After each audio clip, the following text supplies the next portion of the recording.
alignment with his will. Now, on the foreign scene, Brazil's Supreme Court has rejected a request by former President Jair Bolsonaro for his prison sentence for plotting a coup to be converted to house arrest.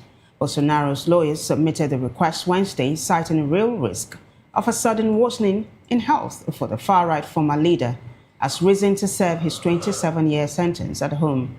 The 70-year-old has been hospitalized for over a week after undergoing surgery for a groin hernia, and then a procedure to treat recurring bouts of hiccups. However, Judge Alexandra Moraes stated in his decision that contrary to what the defense alleged, there has been no worsening of Bolsonaro's health condition. Bolsonaro is suspected to be discharged from the hospital on Thursday, according to his doctors. He will then have to return to the small room where he is serving his sentence as a federal police facility in Brasilia.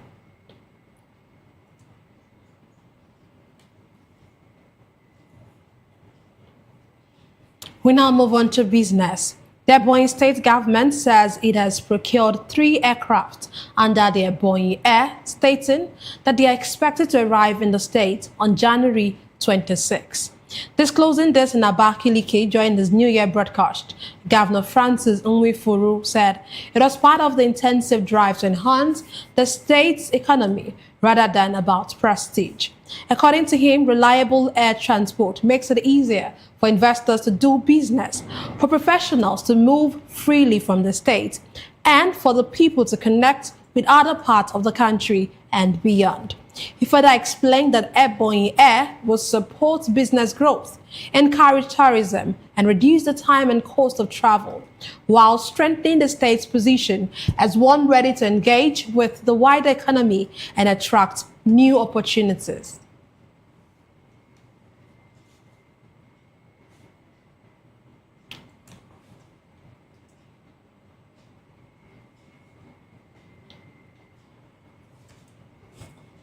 Well, in sports news, Gabon has banned veteran players Pierre-Emerick Aubameyang and Bruno Manga and suspended the whole national team, while also sacking the coaching staff following the Panthers' disastrous showing at the Africa Cup of Nations, AFCON, where they exited the group stage. Sports Minister Simplice Mambula announced that given the Panthers' disgraceful performance at the AFCON, the government has decided to dissolve the technical staff, suspend the national team until further notice, and remove players Manga and Aubameyang.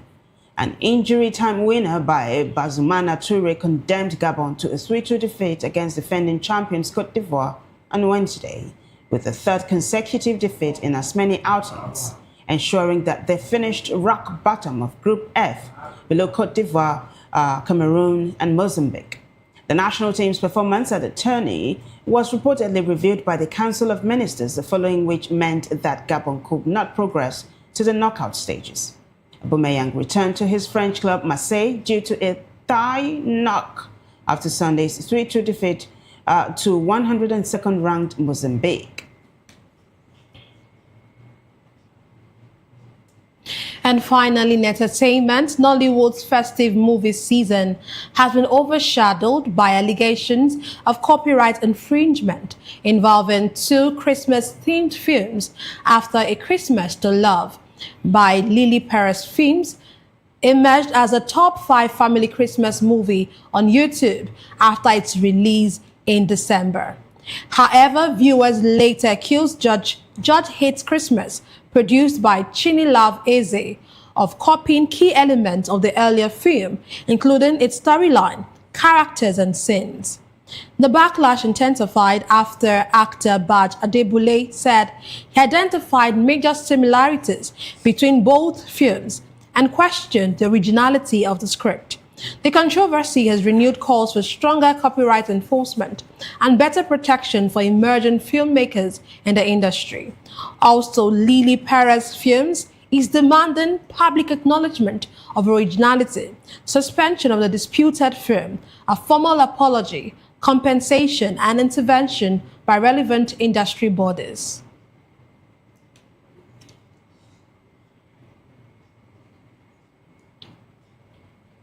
And that wraps it up for us on News Hour. Thank you so much for watching. I am Vivian Oguche. And I am Nenna Ndomdioto. Happy New Year once again.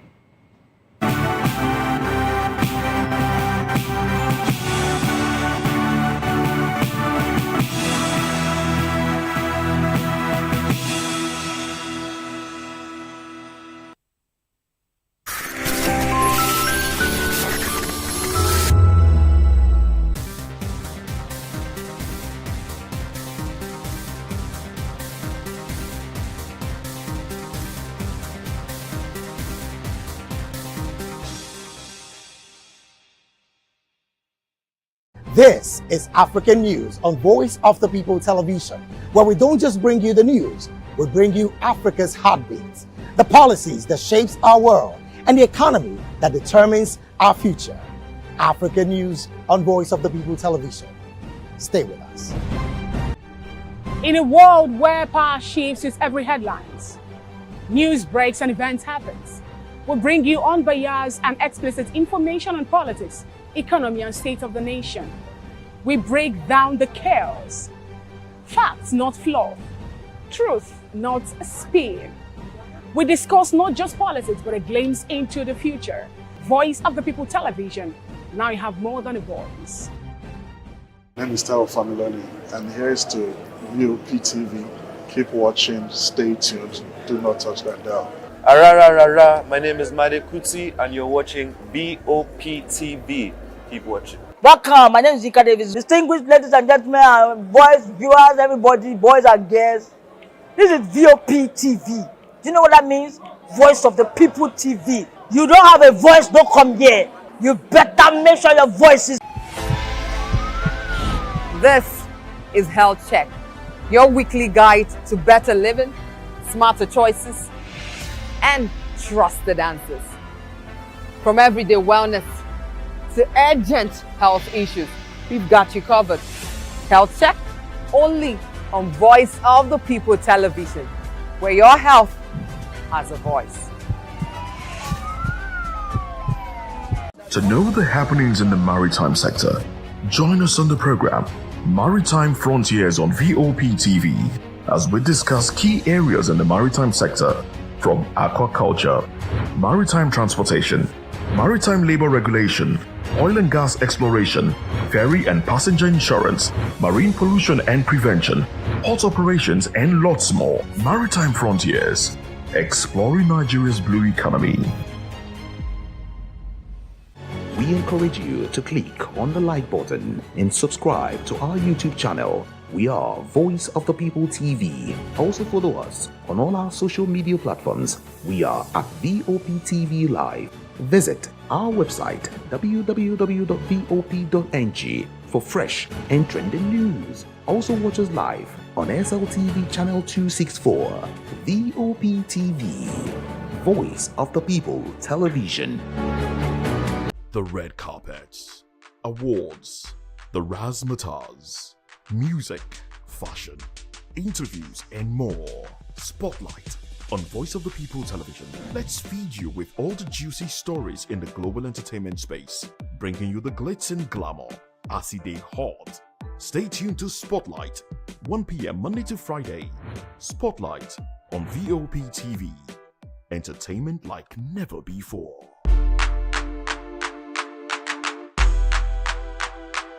Welcome to the locker room, the home of football talk that matters. I am Jerry Arpillon. Join us every weekday, Monday to Friday at 5 p.m. Nigerian time, as we share the hot takes and hot debates in the exciting world of football. And joining me are the usual suspects, Ikechukwu and Mayowa, as we break down all the hot takes and everything that's happening in the football. Don't just watch football, live it with us. Catch us on the locker room and Voice of the People Television at 5 p.m. Nigerian time. And like I always say, if not 20 minutes off, with the sport. In a world where power shifts with every headline, In a nation full of questions, In a world filled with noise, the truth needs a voice. The policies that shapes our world, and the economy that determines our future. Every hour, every day, the grapevine keeps buzzing And together, we are committed to telling the stories that shape our world because your voice is our focus. Don't forget, our voice matters the most. Let us come together and share our concerns.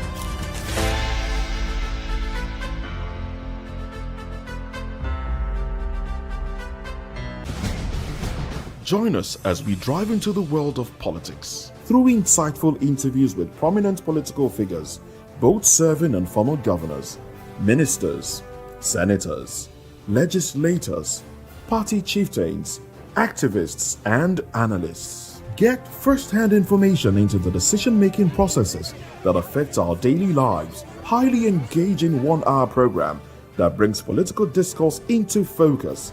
I am Chukwuma Okoro. Political Lens, Monday through Friday, 6 to 7 p.m. Join us. In a world where truth is the ultimate power and opinions scream the loudest, it's time to wade through the noise. Hunger no get tribe! Hunger no get religion! And scan the human interest and trending topics that matter. Stay tuned to The Issues, your plug to the stories making the buzz, from politics to science and technology, social justice, and more. Let's tackle the tough questions and expose the truth. The Issues, on Voice of the People Television, Mondays to Fridays, 8 to 9 p.m. The Issues. Don't just react, understand. Are you ready for the extraordinary? Something big is happening on your screen. Introducing VOP TV, now streaming on SLTV channel 264. From breaking news to captivating conversations, news analysis, giving you all sides to the story. We break in-depth discussions on the issues that matter, from politics to sports, entertainment, and lifestyle. VOP TV on SLTV channel 264. Join us as we redefine what television means to you. Voice of the People Television, VOP TV. Now you have more than a voice.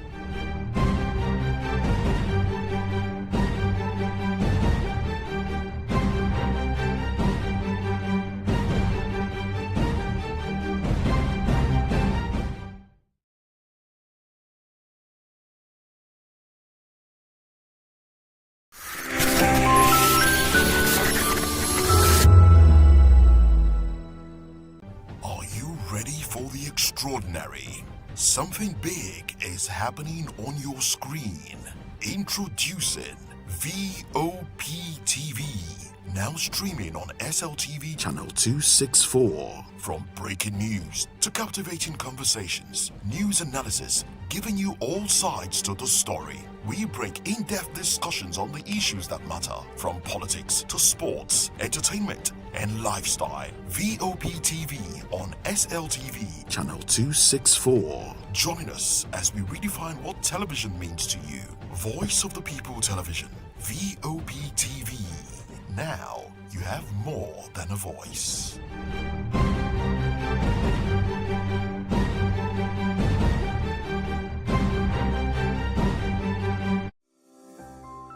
VOP TV. Now you have more than a voice.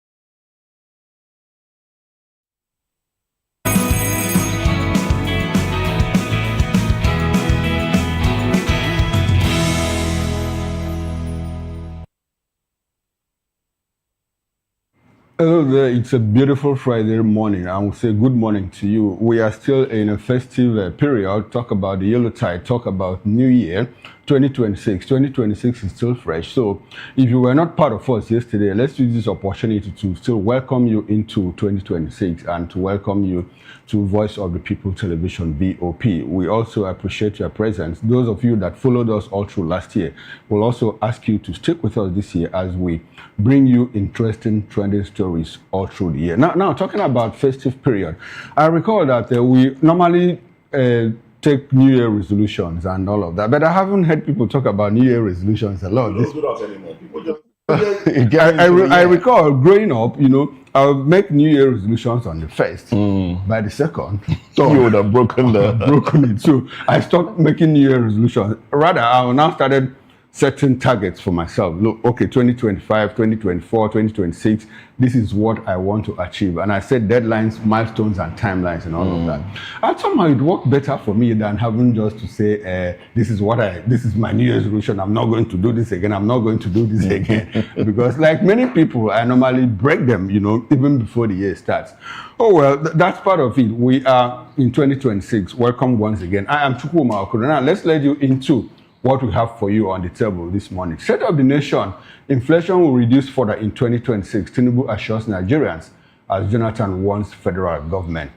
Political earthquake, Tinubu is surrounded by miscreants, Governor Bala Mohammed. That's coming from Governor Bala Mohammed as Obi's defection shakes 2027 race. Again, still on the state of the nation, NLC demands urgent wage review as inflation bites harder. Now, these are the major topics of discussion. Before we get into all of that, we also have other interesting trending stories. I am Chukwuma Okoro, and thanks for joining us.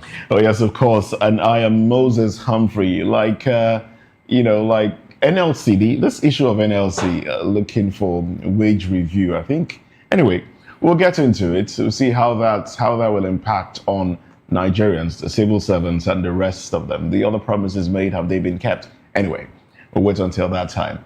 Well, let's take you through some of the conversations that Nigerians are having. The Defense Headquarters, they have confirmed that a comprehensive battle damage assessment is still underway following recent joint airstrikes carried out by the United States forces in collaboration with the Nigerian military against Islamic State targets in northwestern Nigeria.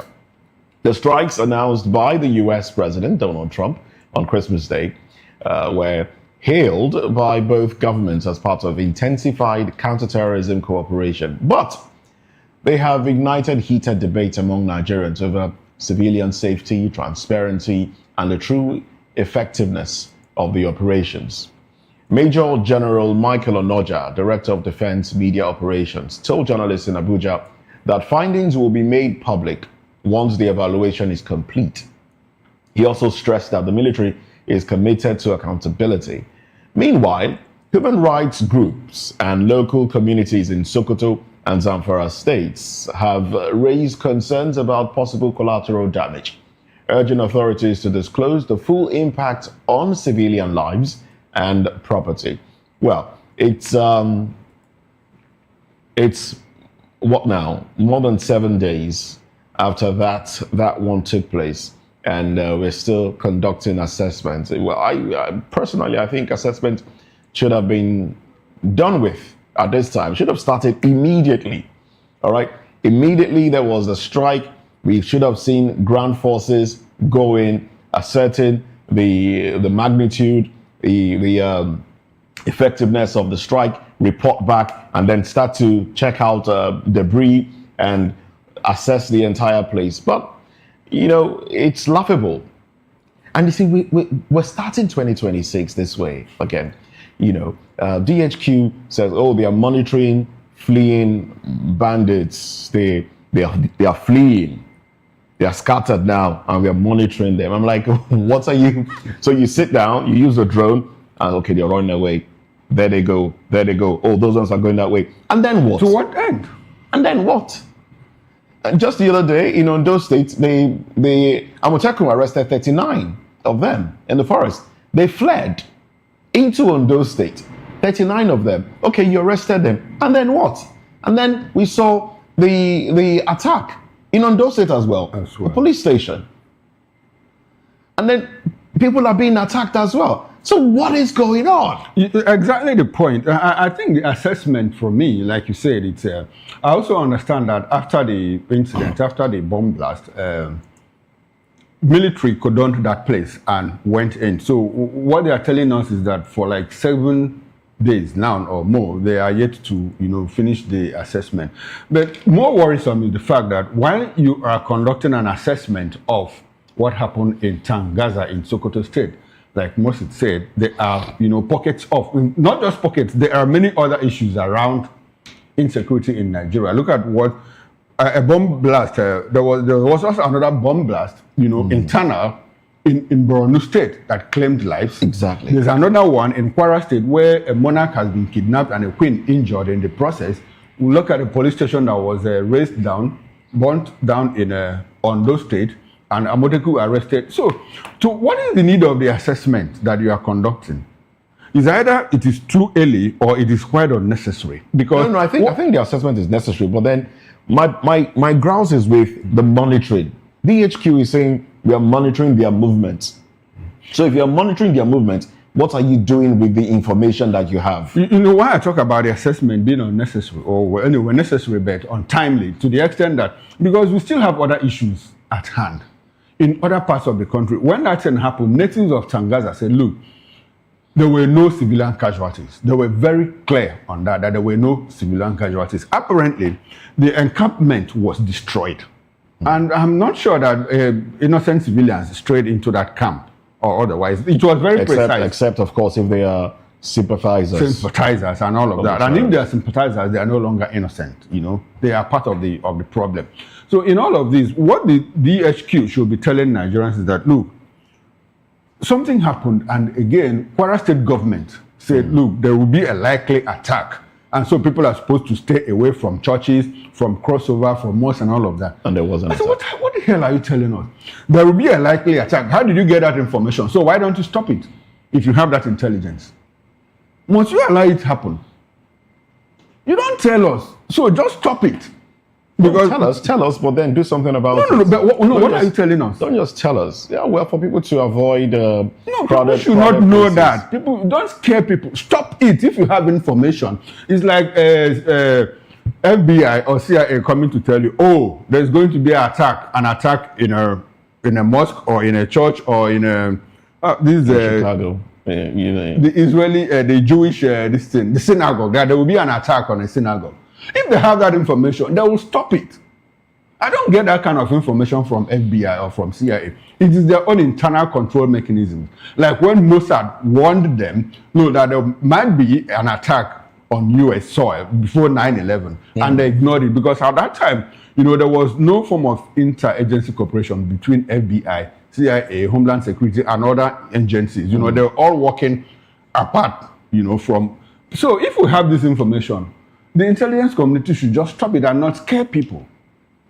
And at the end of the day, people still went to church, and there were incidents of, fireworks here that caused problems here and there and all of that. DHQ, Nigerians need you to tell us that, look, we are on top of the job. So, like Moses said, if you are monitoring these people, they are moving, you are using satellite imaging to monitor them. Take them out. Just take them out. That's what we need. Except you want to tell us too that you have become part of the problem, like some people have insinuated in some quarters. Not some people. We have governors telling us, look, we have people in government. We know people in government that are sponsors, sympathizers of terrorism. Unfortunately, these governors never tell us these people. They never name names. And when we have information and leave us politics thinking. with all of that, and when we have a foreign country, another country, UAE give us list of terror sponsors. We don't do anything. We open the file, put it inside the file, and close the locker. Of course, we have sympathizers in government. Let's be honest, because Sheikh Gumi came on this show and said, look, if you want, you need to arm some of these guys to help you chase out Lakurawa, to man the forest, and it was horrible to listen to. That you're encouraging the government to arm terrorists so they could help you safeguard the forest. And we saw that happen. And NSA did. Yes, NSA the office of the NSA did. Mieti Allah. And when they were giving guns they were part of NSA's so basically, they heeded his advice. And the same Gumi tells us that for every intervention he makes with the bandits between the government is behind it. That he gets approval for all of it. So the important thing here is, look, Nigerian government, DHQ, and all the security agencies, just get these people out and stop You need to secure Nigerians and all of that. Well, let's move away. And a very interesting story. Internationally renowned former heavyweight boxing champion, world champ, Anthony Joshua has been discharged from Lagoon Hospital, Ikoyi, after surviving a horrific accident along the Lagos-Ibadan Expressway that claimed the lives of his close friends and trainers, Lateef Ayodele and Shino Hami. Well, the crash, which occurred on December 29, 2025, that last year, involved a Lexus SUV that rammed into a stationary truck, with the Federal Road Safety Commission attributing the tragedy to overspeeding and wrongful overtaking. While Joshua, visibly shaken and heavy-hearted, attended the funeral home to pay his respects to his compatriots, well, the Ogun State Police Command confirmed the arrest of the SUV's driver, now in custody as investigations continue into possible reckless driving.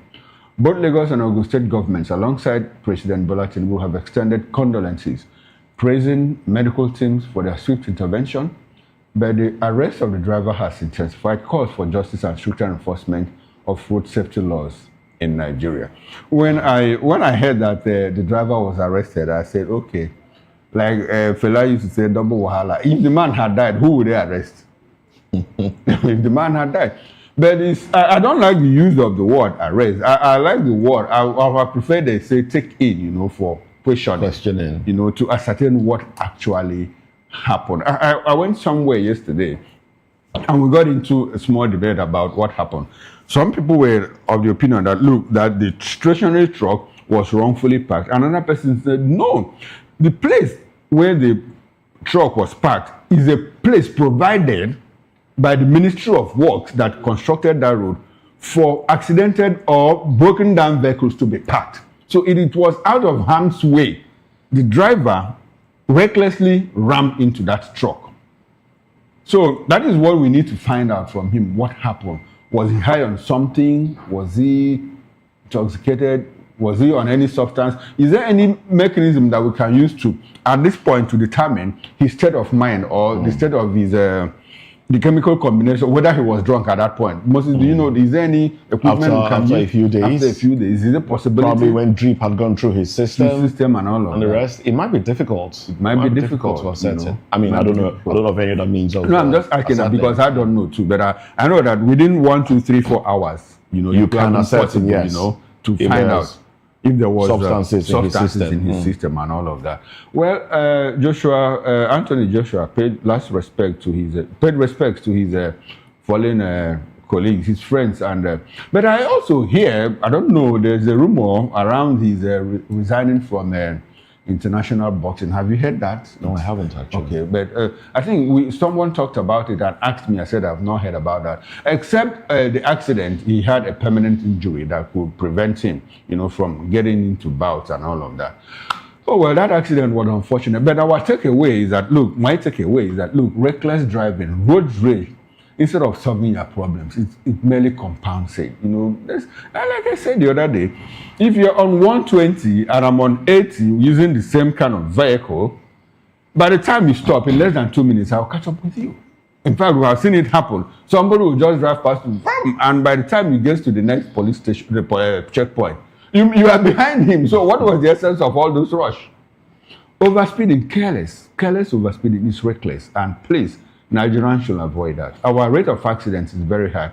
I understand that there's a statistics out there that says we have about how many hundreds of deaths per 10,000 people due to road accidents, and it's very high. In the United States, I think it's about 13.7 for every 10,000 people, and accidents happen, but most of them are avoidable. My heart still goes out to the families that lost loved ones, especially Lateef and what's his name, Gami again. Sure. Unfortunately, yes.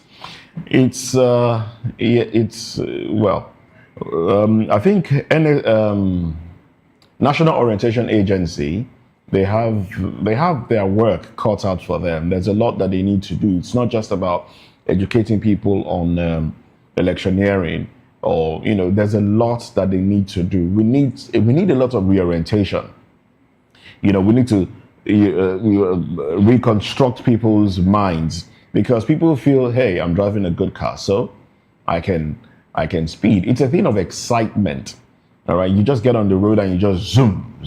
In fact, You know, when you now add road rage to it, you see people endangering their lives and that of others. Now, the fact of the matter is, whatever, I mean, there could be incidences that can cause accidents. It could be a tire bust, like the one that happened to the 7 NTA members of staff that were returning from a wedding, a wedding, and they were caught up in that accident and they died, unfortunately so. So there could be a tire bust, but whatever the case may be, if the speed is controlled, the impact of whatever, if it's a tire bust, if it's something jumping in front of you, if it's a billboard falling, these are things I've seen happen to people. All right, billboards, posters falling on vehicles, on bridges, and the rest of them. Something jumping in front of your vehicle. The impact, your reaction time will be a whole lot more effective when your speed is controlled. If you're doing 60, 80, in fact, 80 is even high, depending on the vehicle. And depending on where the closeness. Yeah. So if you do 60, 80, I think you can control your speed if there's a certain, emergency. If something jumps out at you, you can still control your speed. So I think we should reorientate ourselves and try to control our While speed. growing up, we used to have speed limits, put up by the sides of the road, but I don't see those things again. you recall? Yes, I used to see them like within this axis, you can do like 100 kilometers, and you move forward, you see 80. At some point, you see like a 60-40, especially where you have the information is there. Is there? Yes, the information is there, but people don't abide by them. But what I'm saying, I don't see them anymore. What I see is the mileage. Like Lagos to Ibadan, you see 50 kilometers. After you see 49. But we used to have some residential areas. Residential areas still have those speed limits. Yes. Especially if they are very highly reduced within residential areas, so that you see kids that are crossing, you can control the speed, control the vehicle, so that you don't cause accidents. I think the Federal Ministry of Works should reinvent. There's this speed limiter or something that people were supposed to put on their vehicles to ensure that when you exceed the limit, it basically just stops the vehicle. No, at the point, the type they had was that you could, no matter how you pedal, you can't even exceed. You can't go beyond that limit. Some did fix them.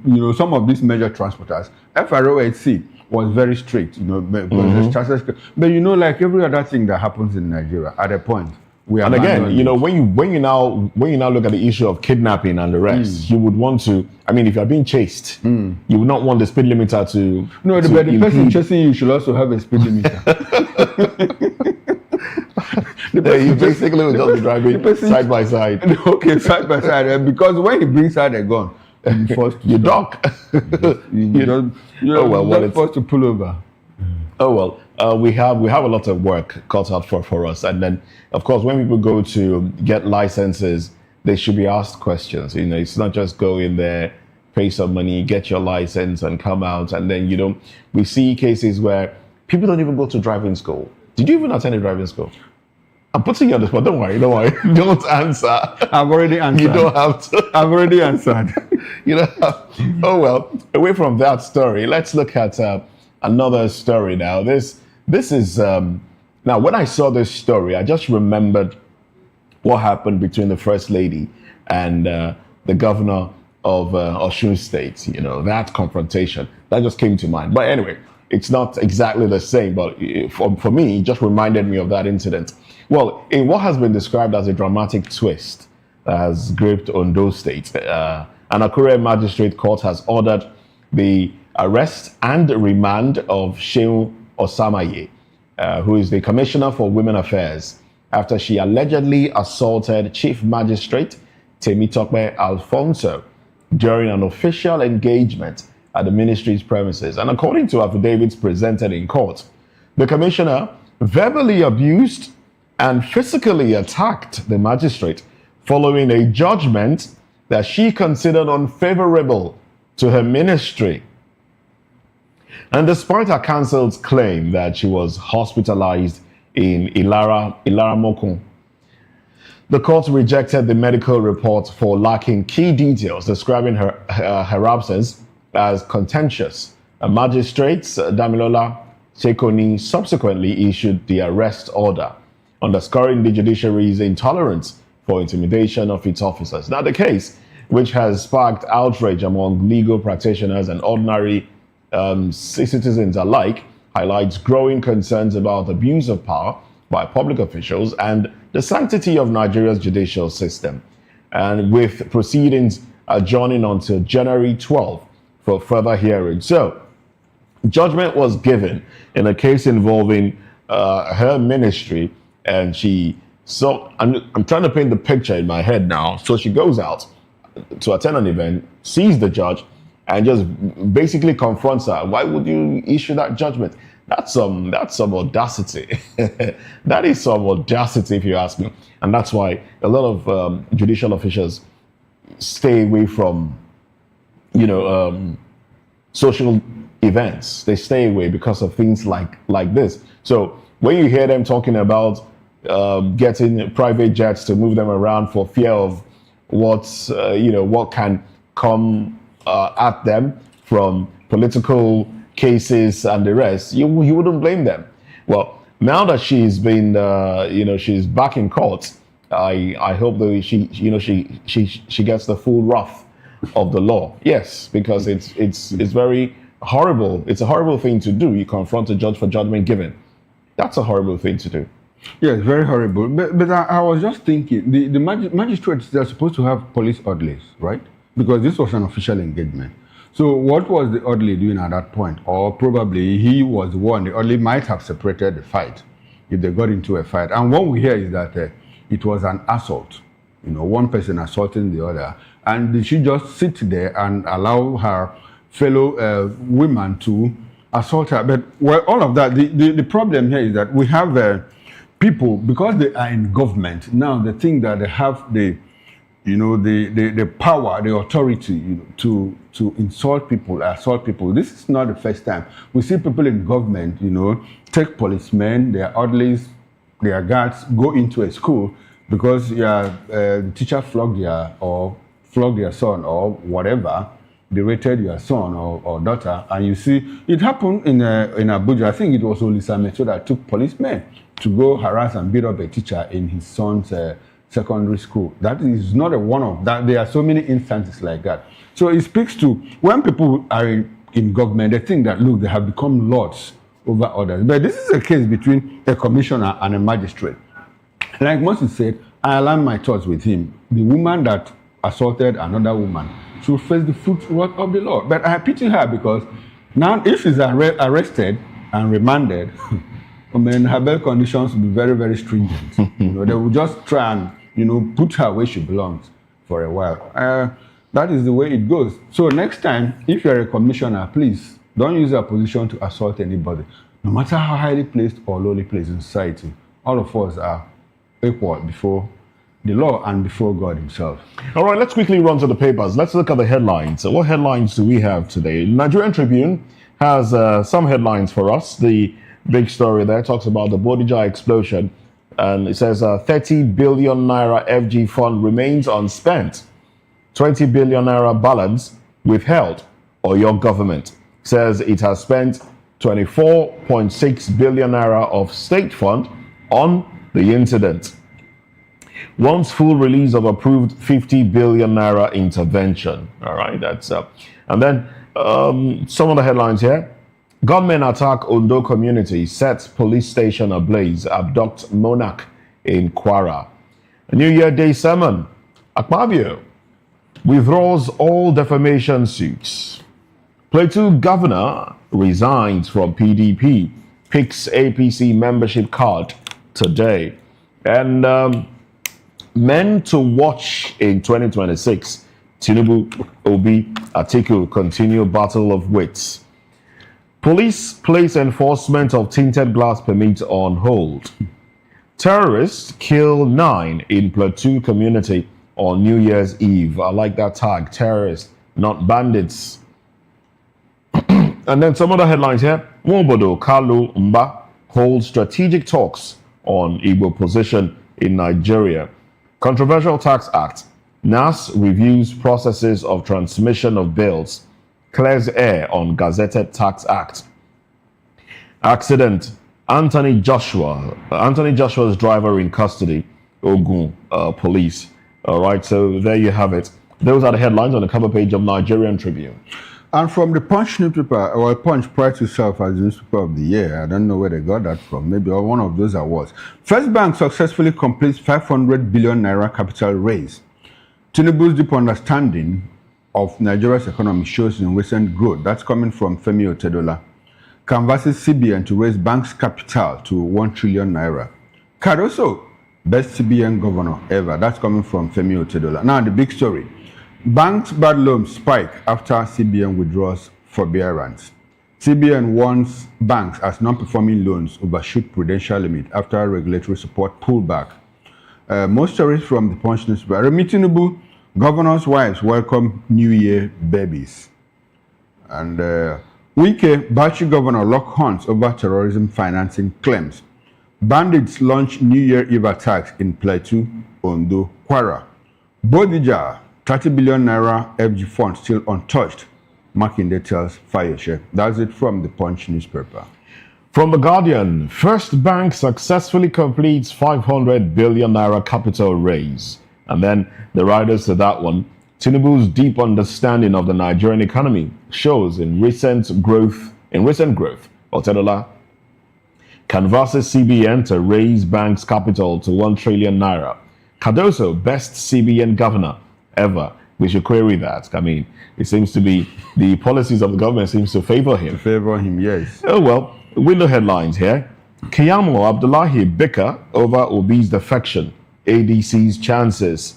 Oyo accounts for FG's 30 billion naira Bodija explosion aid. Says 20 billion naira withheld.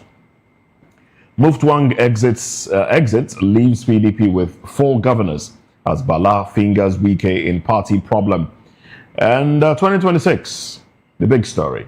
A year to test policies, shape politics, measure performance. And then police suspend tinted glass enforcement after court order. 8 people die in Lagos-Ibadan Expressway auto crash. National Assembly to release certified tax bills amid Gazette's discrepancy claims. Northeast to float regional airline commits 30 billion naira on 2 aircraft. They should build railways. Come on. Opposition brands 2025 year of hardship urges change in 2027. Rivers, Wike Fubara rift deepens as parties mobilize support for 2027. Okay, and from the first daily, beside the nameplate, ADC crisis, Obi faces pushback as faction rejects his defection. Big story, political firestorm. Bala blames Wike for Bauchi crisis, slams Tinubu's camp as Wike hits back. Lagos APC backs Tinubu's reforms, says president won't bow to blackmail.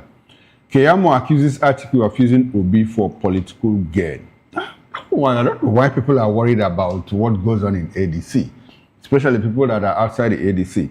Well, Akpabio withdraws defamation suit against Natasha after cleric's intervention. Good one, good story. Ebonyi acquires 3 aircraft, moves to launch state airline. Talking about Ebonyi State, I'll take that again for emphasis. Ebonyi acquires 3 aircraft, moves to launch state airline. Tinubu promises growth, lower inflation, improved security in 2026. Bandits kill 7 in fresh Plateau community attack. And the bottom strip headline, shock exit, Plateau governor moved to and dumps PDP. And that's it from the first daily newspaper.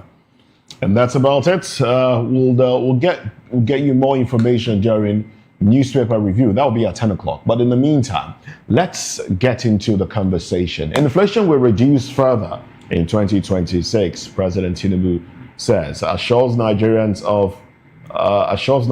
And then former President Jonathan also issues warnings to the federal government. Let's unravel all of it in the course of the program.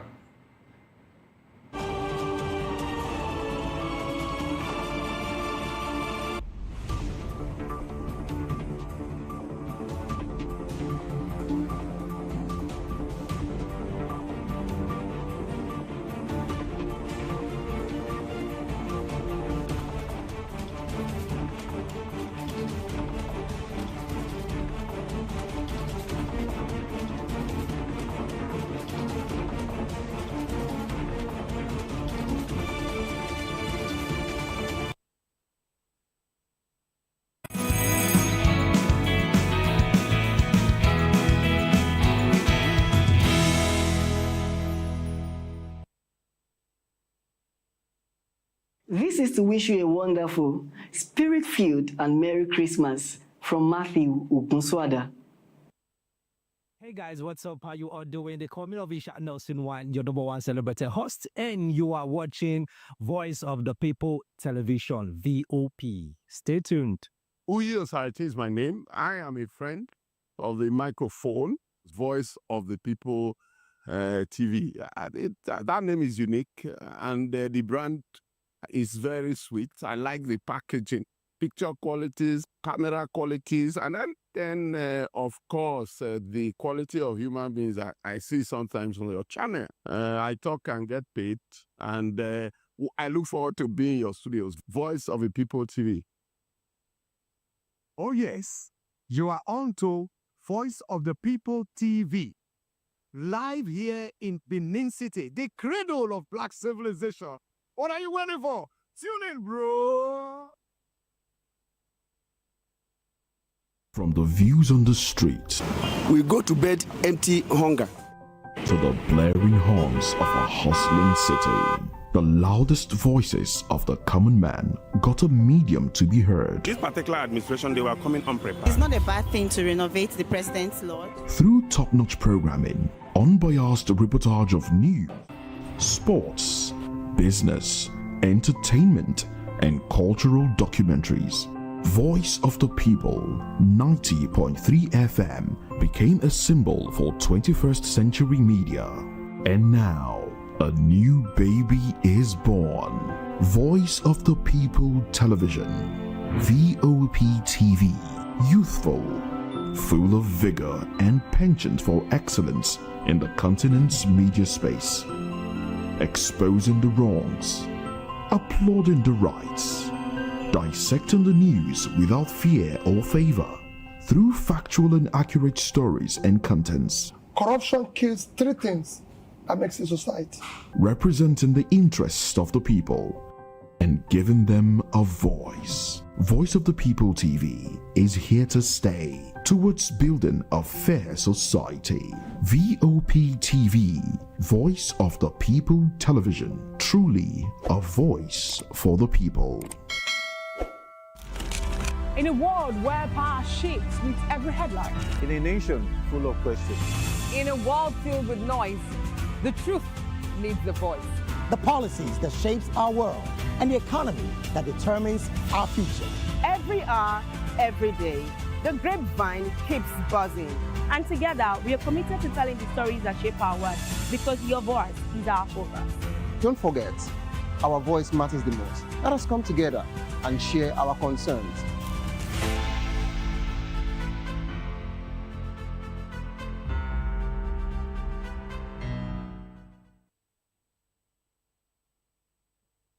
Are you ready for the extraordinary?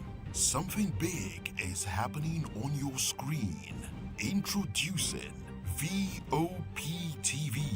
Now streaming on SLTV channel 264. From breaking news to captivating conversations, news analysis, giving you all sides to the story. We break in-depth discussions on the issues that matter, from politics to sports, entertainment, and lifestyle. VOP TV on SLTV channel 264. Join us as we redefine what television means to you.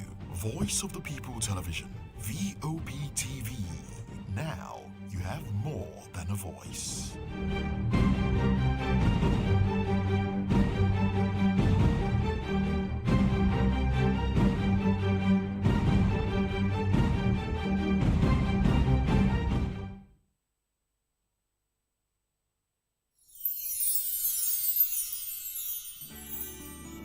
ẹ̀yin tèmi ní nàìjíríà lókè òkun mò ń kí yín fún kérésìmesì ọdún yìí á yabo fún wa o gbogbo àlàrí bá ti ṣe tààrọ náà gbégbá o. I wish my fans all over the world in Europe, America, Australia, everywhere a Merry Christmas and a prosperous New Year.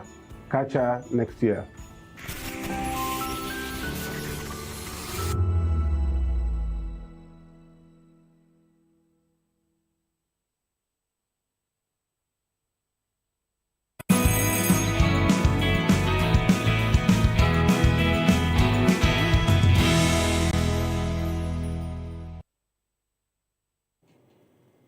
And welcome back and thanks for staying us. This is VOP This Morning. President Bola Ahmed Tinubu, in his June message, reaffirmed his administration's commitment to harmonize tax laws, insisting that the streamlined revenue collection will strengthen the federal government's capacity to finance critical infrastructure projects. He highlighted a 90% surge in foreign direct investment, FDI, which rose to $720 million in Q3 of 2025, as evidence that investor confidence is returning under his economic reforms. While Tinubu assured Nigerians that tax restructuring, coupled with enhanced national security measures, will lay the foundation for sustainable growth in 2026, pledging that his government will not relent in its mission to deliver prosperity and stability to Nigerians. President Bola Tinubu also assured Nigerians that inflation will drop further in 2026 as his administration consolidates economic reforms aimed at stabilizing prices and strengthening growth. But former President Goodluck Jonathan has issued a stark warning, urging current leaders to put people first or risk Nigeria's future as ordinary citizens continue to grapple with inflation, insecurity, and widespread hardship. His caution comes amid a Senate report revealing that over 11,749 people were killed in Plateau State alone within 4 years, underscoring the human cost of unchecked violence. While Tinubu touts economic gains and reforms, Jonathan's message resonates with many Nigerians who fear that infrastructure promises mean little if lives are lost and communities remain unsafe. Well, we have in the studio here with us Mr. Dele Fanimo. Dele is a reporter and political affairs analyst. He will help us make sense of the situation that we are talking about. Good morning to you, Dele. Good morning, Chukuma. Thanks for having me. Good morning, Nigerians. And we've been joined virtually by Dr. Brad Onovio-Kuku. Dr. Onovio-Kuku is a medical doctor, but he's here in the capacity of a public affairs analyst. Good morning to you, Dr. Bright, and thanks for joining us. Mr. Chukuma, Happy New Year. Beautiful. Good to see you. Happy New Year, sir.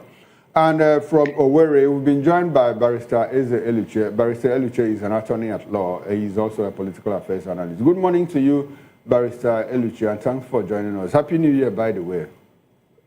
Yeah, good morning and Happy New Year, Chukuma. Good morning, sir. Thanks for joining us. We'll be joined shortly by Barrister Asim Adam. He's a constitutional lawyer as well as a political affairs analyst. Gentlemen, thanks for joining us. Let's start with Mr. Fanimo here in the studio. We hear the president in his New Year message give Nigerians hope. He said, look, inflation is going to drop.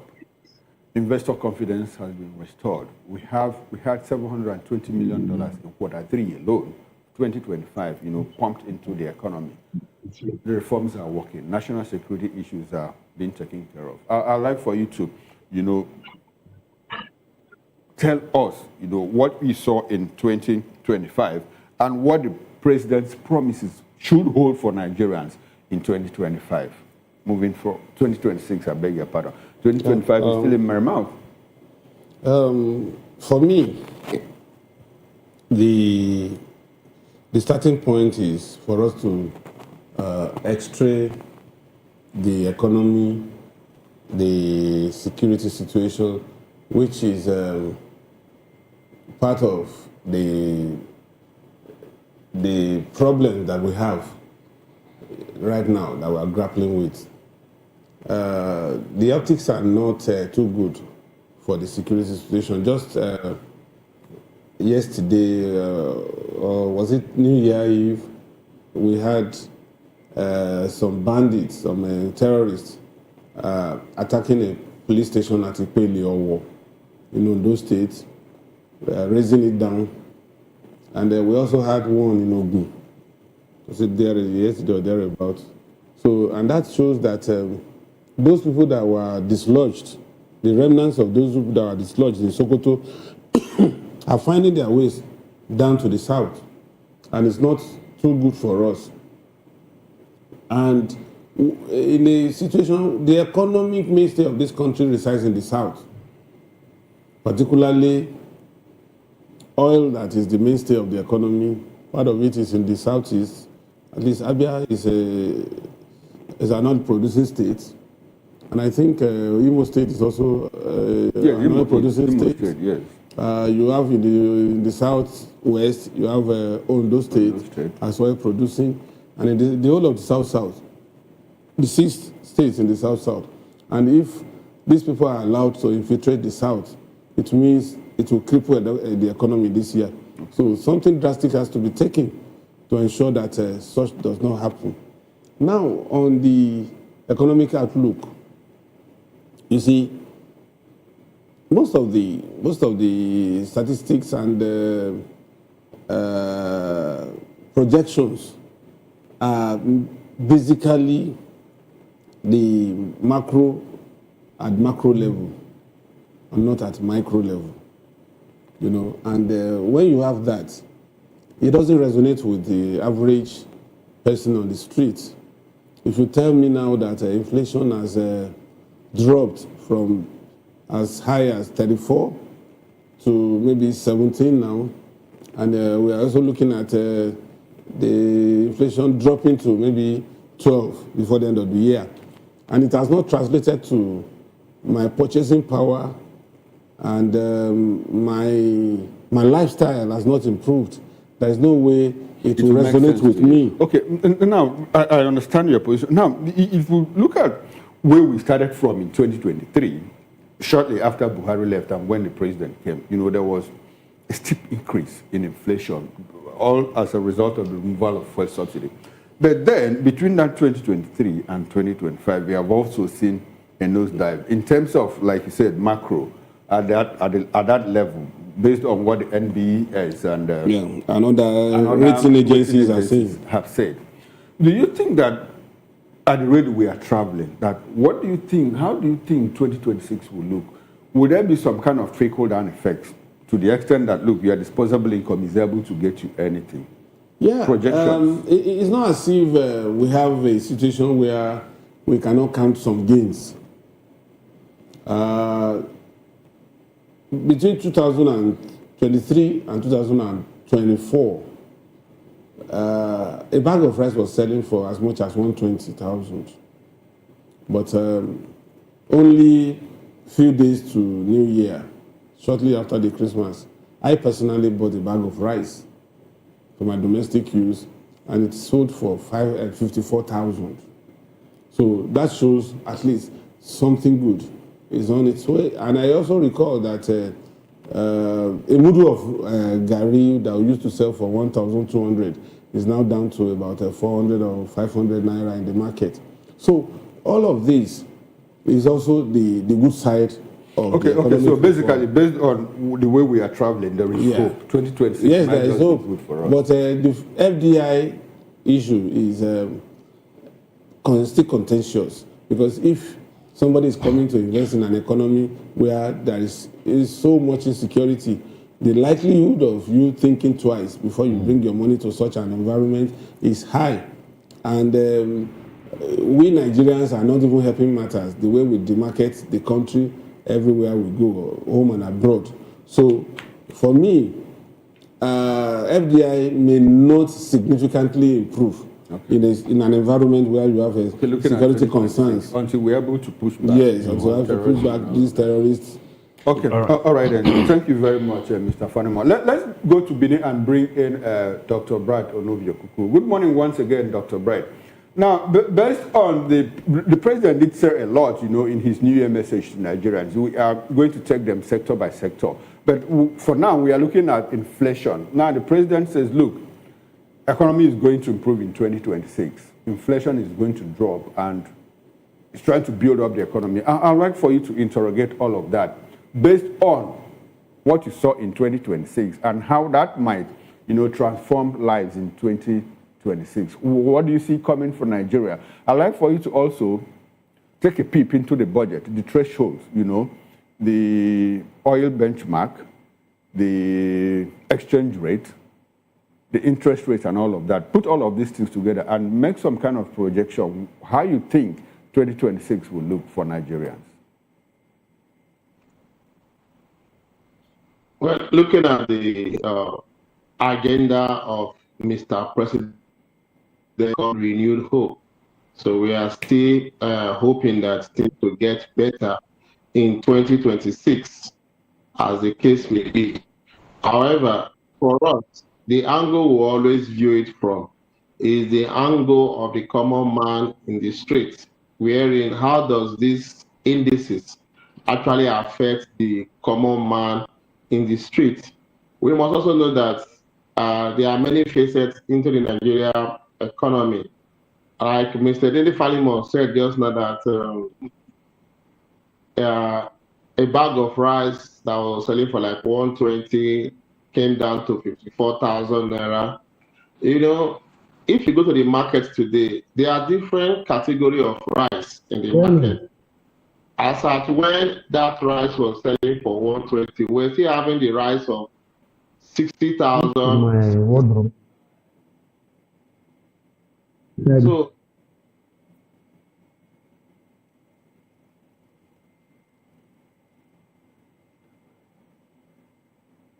I think I lost audio there. Oh, that can be okay. Yeah. Go ahead. If you cook them, you cannot eat them tomorrow. So we should be able to look at some of all these things in terms of the quality that is coming up. Yes, some good things are actually coming, but sustaining it and ensuring that it trickles down to the common man, I think that's where the president and his team should actually work on.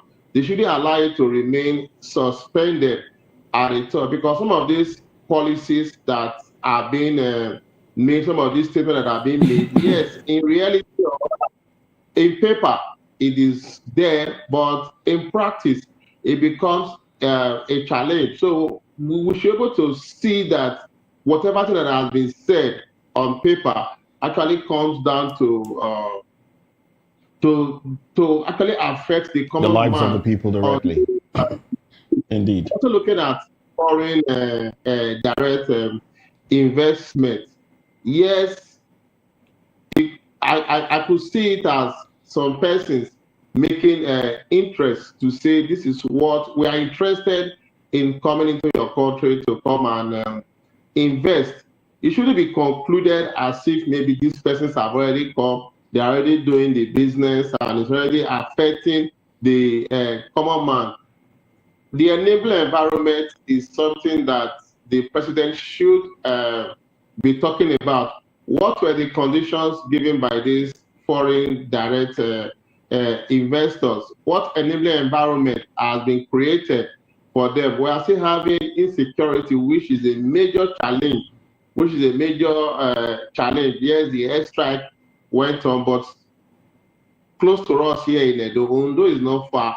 There was this issue, and of course, pocket of insecurity is still going on within. So, until some of these things actually translate to the common man in the street, some of us may just say it as mere talk.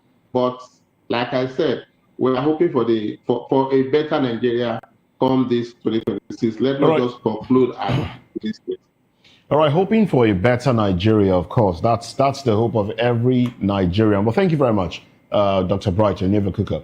Now let's bring in Barrister Asim Adams. Barrister, good morning to you. Happy New Year.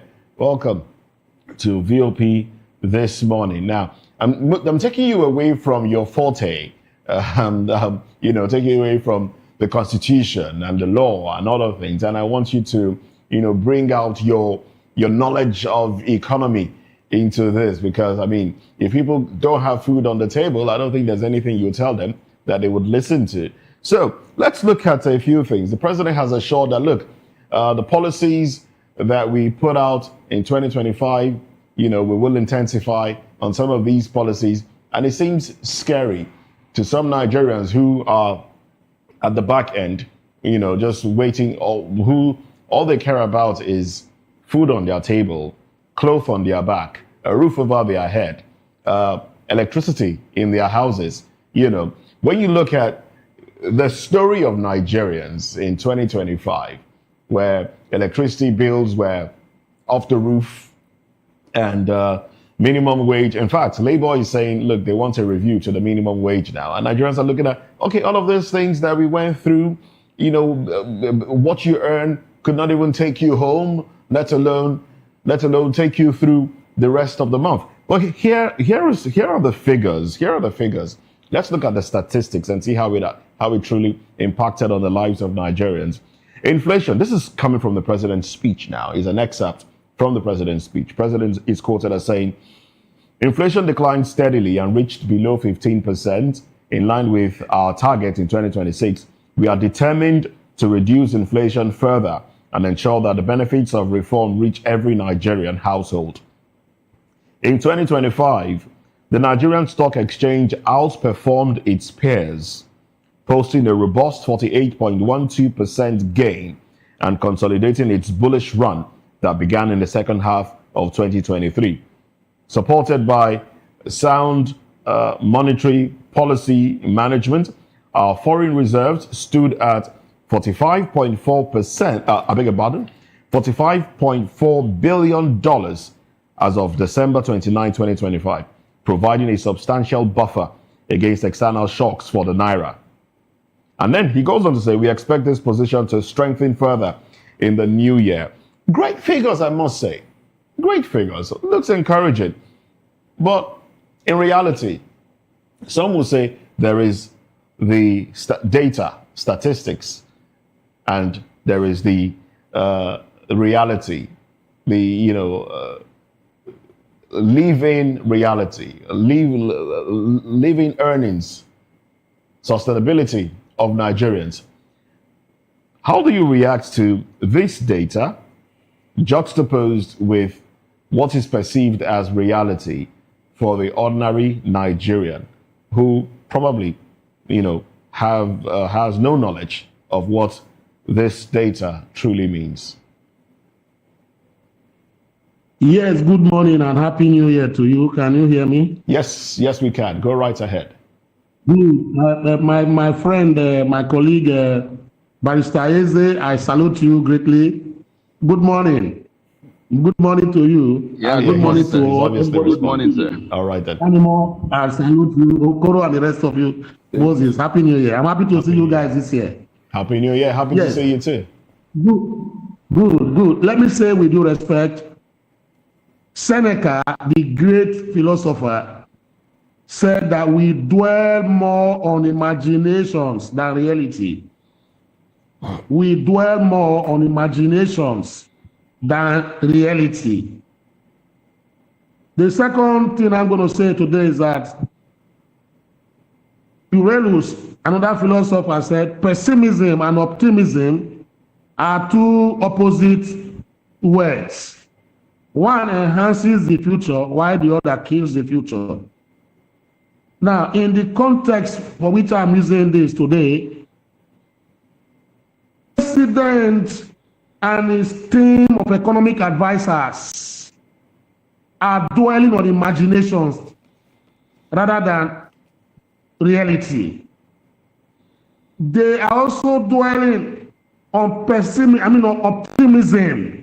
Oh, the future will be okay. Tomorrow, we are looking at tomorrow, whereas people are dying.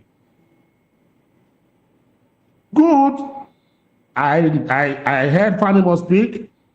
The prices of rice, it is %. But it depends on the kind of rice you want to buy, the kind of foodstuff.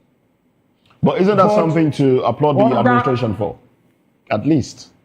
Hello? But isn't that something to at least applaud the administration for? I am applauding them sarcastically. That is, let me use the word. Okay. I applaud them because I'm not supposed to applaud them because it's their duty. Is it not their duty?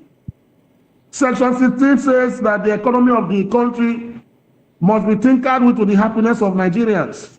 It's a consumer duty. I don't need to applaud them for doing what they are supposed to do. That is why they are there. But if we have to applaud them for them to get better, I think I have to applaud them. Fuel etc. as case may be. But that does not mean that things are better. Nigerians are still suffering. During this Christmas New Year period, I don't know, for me, a lot of people were on my neck. They couldn't feed. Some couldn't even, they don't even have what to eat. Jobs have been lost. Hopes have been lost. The majority number of Nigerians are suffering. And if you cannot buy, even if you bring the price of foodstuff to the barest minimum, and you do not have the economic power to purchase those things, it goes to nothingness. So that is the situation. So for me, I believe that the president has to do more. The president and his team, they must have to do more. All right then. 16, section 15, section 16 talks about economic policies and why the government of the day must do everything to the happiness of Nigerians. Are Nigerians happy today? No, they are not happy. Okay. So these sanctimonious platitudes that this president and his team go on, oh, things are okay. You can't sit down and judge your performance. We are the ones to judge your performance. Okay, Barrister Adams. And I am judging him that in 2025, things were not better for the common man. Things were not better for Nigerians. So in 2026, I do not hope that things will be better. Okay, but Barrister Adams, I would like to ask you, you know, though there's a statement that you made here that should be part of the answer. But on the other round, I would like to, since the president started in 2023 up until December 2025, look at these economic reform policies. Things might not have looked good in 2025 because some of those policies were just taken off. Now, on January 1 yesterday, the new tax law took effect. Unstoppable, according to the president and his team. Now, if you put all of those reforms together and look forward, 2026, don't you see any respite coming the way of Nigerians if those policies are very well implemented? I do not see any respite coming for Nigerians. That is what I'm talking about. Because they dwell on imaginations, whereas we dwell on reality. Okay. Imagination and reality. The government dwell on imagination, turning out statistics that they are up above there to help them. But the reality on ground is that, Mr. Okoro, you and I know that level in Nigeria has increased. The ordinary man cannot rent a one-bedroom apartment right now in Nigeria because skyrocketing house rent fees. Okay. You understand the point? So for me, I do not see any reason why that should be. See, I describe the economics of Tinubu and his government since 2023 to date as voodoo-type economics. Voodoo-type economics. That is what they do. How can you be praising yourself? We should be the one praising you. Nigerians know when a government is good. During the Jonathan administration, people were not complaining about fuel prices, foodstuff, skyrocketing, etc., as the case may be. They will tell you that, oh, this government is doing their best. Nigerians know how to praise and emulate their government if they are doing well. But if you go outside your studio today, take sample of 10 Nigerians, about 9 of them will tell you that they are not happy with what is happening in the economic sector of the country as engineered by the presidency and his cabinet. So what are they talking about? Are they ruling for themselves or they are ruling for Nigerians? This is all right. Well, let's get. So we are not happy. All right. Let's get Barrister Eze Eluchie's thoughts on this as well. Thank you very much, Barrister Asim Adams. Now, Barrister Eze Eluchie, let's take a few statements from what the president said. I'm just going to try to summarize. He said, the renewed hope. The president pledged to implement the Renewed Hope Ward Development Program, which aims to bring 10 million Nigerians into productive activity. And then I think there's somewhere in there that talks about 1 million to, a certain number of people as well. And then he goes on and says his government will stimulate local economies through agriculture, trade, food processing, and mining. And not just that, invest in infrastructure to improve food security and quality of life. There were a few of those investments that we saw in 2025. Tractors were brought in. for farmers to use. And seedlings were given, fertilizers were given. How much of that did the government oversee the usage, the distribution and usage of that? Was it insecurity that prevented farmers from effectively using these things? How best can government, how can government do this better in 2026? Because, in as much as we talk about what the government hasn't done, we should also use this platform to educate the government, tell them a few things, give them a few ideas on how they can do better. Barrister Ezeluche. Yeah, thank you very much. Am I audible? Yes, you are. Go right ahead. Good. Let me start with this particular issue of these tractors and everything you mentioned. If you recollect, those tractors were supplied by a character, a known criminal who's absconded from the law in Zimbabwe and Congo, who Mr. President claimed was his classmate. And the age disparity was just incredible, and Nigerians saw that this was not true. This gives you the kind of foundation of most of what this government does. So those tractors, from the foundation of from which it comes from, you understand why it will not work. And then you talk about it's for farming purposes. Which farms will they go to? Is it the farms that have been rendered insecure, that bandits and criminal elements, herdsmen, farmers clashes, terrorists have made it impossible for people to go to the farms? But on a general overlook of this budget presentation, I think Mr. Tinubu has only crystallized his position as somebody who can spin whatever he wants to spin and think people will agree with it. I will mention three different areas of that budget presentation. One is on the issue of inflation, that there was a 5% drop in inflation. That is absolute nonsense. Why do I say so? At the onset of this administration in 2023, the price of fuel was 191 naira per liter. Now it's about 850. It actually rose to over 1,000 when this government came in, but now it's 850. That's over 300% increase.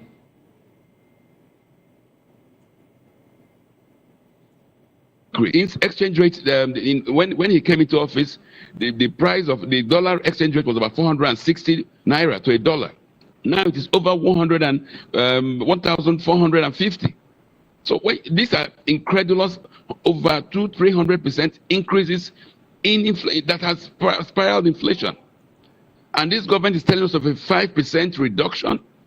So even those who are talking of a marginal reduction in the price of rice, you don't just rate it based on what happened yesterday. When this government came in, what was a bag of rice selling for? About 18,000.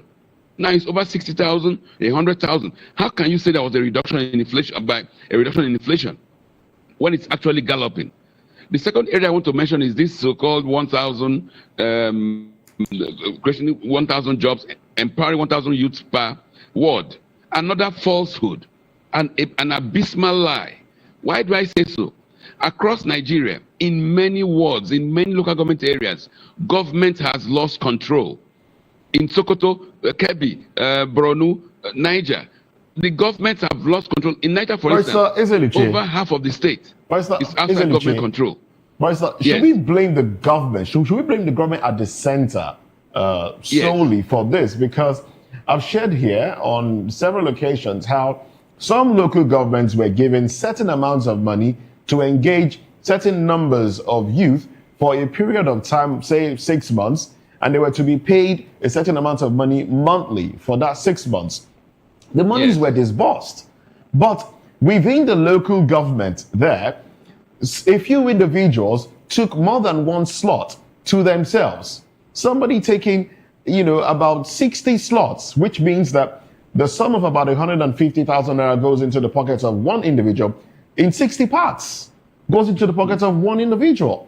And then a lot of other people within the local government will feel, government isn't doing anything. Should we blame the government solely for the fact that some of these things have not really worked? You blame the government solely because they know that those local government areas don't exist. Those wards don't exist. Those in Nigeria know that the local government chairmen in those areas live in the state capital. So when the federal government still goes out and rolls out money, like in this instance, it says there'll be 1,000 youths will be empowered in every ward of Nigeria, when over 500 of those wards are non-existent. Non-existent in the sense that criminal elements have taken over the areas. So when the federal government still doles out funds to those local government areas, knowing, just like you and I know, that they don't exist, they only exist in paper, governance does not exist in those areas, and you still give out money. So who do you blame? Do you blame the local government chairman who pockets the whole money? Because the money has been disbursed. Even there's no mechanism or room to even return those monies. And the third area I want to even highlight on is this so-called FDI, foreign direct investment. In the course of the past 1 year, virtually every major conglomerate in this country has left. And Mr. Tinubu has the guts to lie to Nigerians that you have $750 million coming in as FDI from where? Let me tell you what is happening. What is happening is that in the gas area, because I know there's a gas plant that was also recently commissioned in Imo State, and in the LNG areas, petroleum giants are coming in to establish one or two things, and that is what is giving all these figures. Okay. There is virtually zero in terms of economic investment in Nigeria from external sources. So why will Mr. Bola Tinubu come and lie to Nigerians? Yes. Barrister, you just mentioned investments in the oil and gas sector, and shouldn't that give us some kind of hope and joy? Well, I hear you say that the Belarusian, I think the president was very clear on that. He didn't say he was his classmate. He said he was his schoolmate. So I think we need to correct that. Now, I would like for you to take a holistic look of the Tinubu administration's economic policies between 2023 and 2025. Is there anything that gives you hope?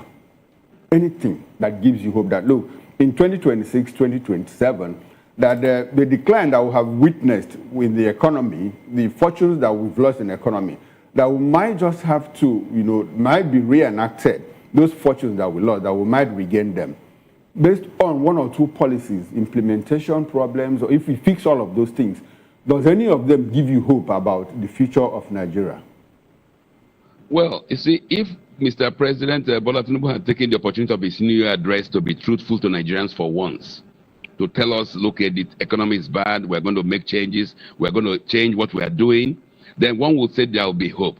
But he went on air saying he will continue with what he's been doing, which has been ruining lives in Nigeria. So why should I, for goodness sake, have hope in that? Why? Exactly my point. Exactly my point.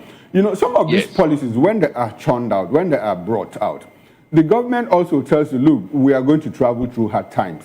And it doesn't happen only here. I recall that you know about the Great Society, you know about after the Depression in the US. And when Mao Zedong, brought in his policies, that took China more like low, but after a while it sprang up. So I would like for us to compare notes. If you look at those things, that some policies, when they come, when they are initiated, a lot of people, people might be affected temporarily. But when you travel the right direction, you might just get better with time. Don't you see any of that in Nigeria, in our situation? Well, unfortunately, sadly, none, because the foundations, the pronouncements does not tally with reality. This insecurity is worsening. Like Mr. Fanimo said from his initial comments, that the hitting of the terror base has scattered or decimated terrorists all over the country, as if we don't have an army and a police force in Nigeria. So there's virtually no hope in this regime. And all this renewed hope stuff is just balderdash. I mean, in very succinct terms, it's unfortunate that we're still at this level. We had hoped that after 2 years in rulership, this government would have learned its lessons and begin to take Nigerians seriously. But unfortunately, it is getting worse by the day. Thank you very much. All right, then. Thank you very much, Barrister Eze Eluche, for your thoughts there. Let's move away from this conversation. And now let's get into another conversation. Of course, the president's speech and, the promises that he has made will continue to be discussed. Now, politics. Governor Bala Mohammed speaks from Bauchi. He says, look, he accuses the FCT minister, Nyesom Wike, of weaponizing the EFCC against his administration. And Well, Wike, in his traditional manner, responded, said, look, you have problems in your state, go solve your problems. Why are you calling me? Oh, well, let's look at what is going on within the PDP and the political space when we come back from this break. Join us again.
Well, within Nigeria's political landscape, there's been fresh controversy as Bauchi State Governor Bala Mohammed has accused the FCT minister, Nyesom Wike, of plotting to destroy him by allegedly weaponizing the EFCC against his cabinet, a claim that has intensified tensions within the ruling elite.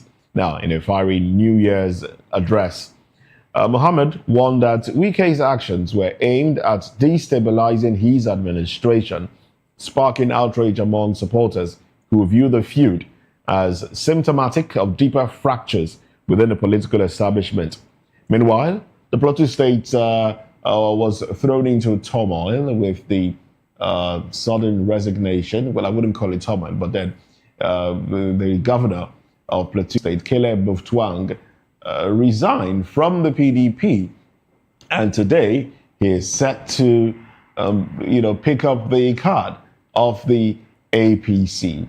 And of course, questions are being asked, and this, of course, leaves APC with PDP, I beg your pardon, with 4 governors. And now, as if that wasn't enough, former Labour Party presidential candidate Peter Obi defected to the ADC in the last hours of 2025, declaring that his journey to rescue Nigeria begins now. All right, so all of this we will discuss in the course of the program. We still have the gentlemen with us, Barrister Asim Adams, Dr. Brighton Kuka, Dele Fanimo, and Barrister Eze Eluche. Let me start off with you, Mr. Fanimo.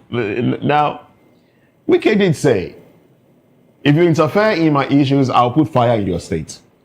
He made a statement when, at the onset of the River State crisis, when PDP governors were pledging their support for Governor Siminalayi Fubara, and fire seems to be burning in some of those states. We've seen governors jump out of the PDP, run out of their houses because of the fire. And now Bala Mohammed is also speaking that, look, you're weaponizing EFCC against me. What do you make of this statement? Should we be sympathetic? Should we be sympathetic? No, there are 2 perspectives to this. Wike should not be the spokesperson of APC in matters that concern state governors. Technically, he's still within PDP. He's a member of PDP, a card-carrying member for that matter. But he's taking the battle to these APC governors.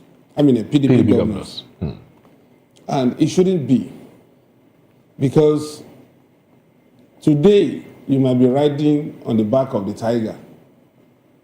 You never can tell if you may eventually find yourself in the mouth, walking towards the belly of the tiger tomorrow. And you may not have that sympathy that you require to save you from the jaws of the tiger. And that is what is going to play out in this.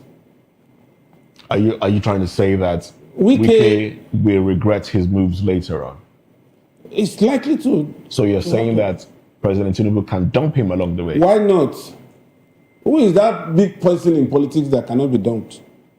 There have been alliances and alliances in politics in this country. There was a time Atiku was like the twin brother of Tinubu. And you don't think he's capable of causing big problems? Who? Wike. For Tinubu. For APC or for PDP? For Tinubu. For Tinubu. For Tinubu himself, if he dumps Of course, if Tinubu is going to dump Wike, it's not going to happen right now. When do you think he would have finished his project. When? 2027? Or maybe towards 27. He would have finished this project. You know? But the truth about it is, Wike should be very careful. Talking about Wike being very careful, Dele, do you think that Wike has the capacity to unleash EFCC against another governor? Well, I want us to interrogate that accusation. That's why I'm coming back to. Okay.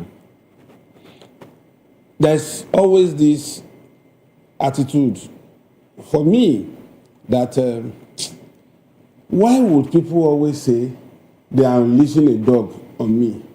If you are not carrying the meat of the dog will not come after you.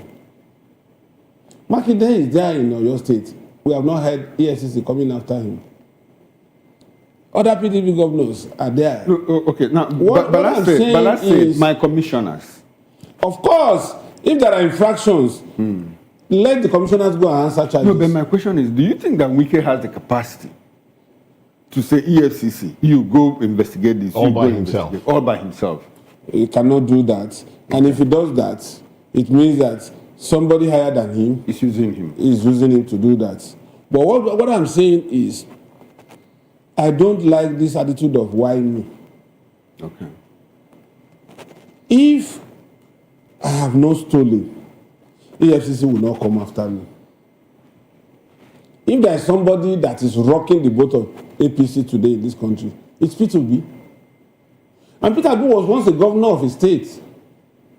Shouldn't EFCC have gone back to Anambra State to go and find out how much he stole?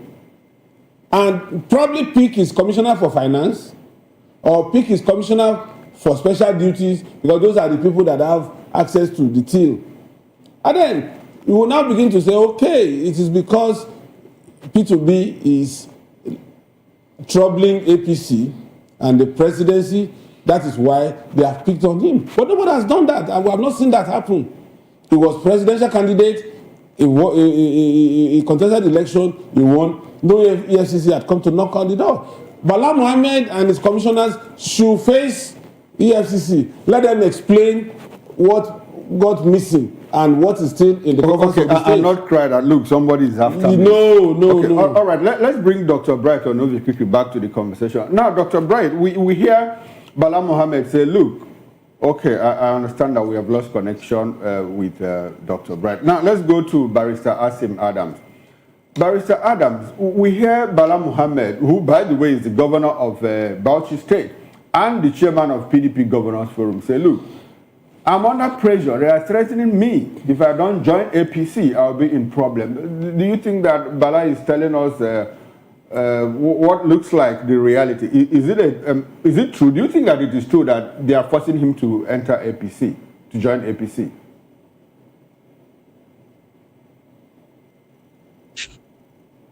Hello, Barrister Adams, can you hear me? Okay, is the question for me? Yes, question for you. Go ahead, sir. Okay. You see, on this Wike issue, you know where I stand. Excuse me. And Barrister Adams, yeah. I would like for you to tell the audience, our viewers, where you stand. It's not about me. Okay. All right.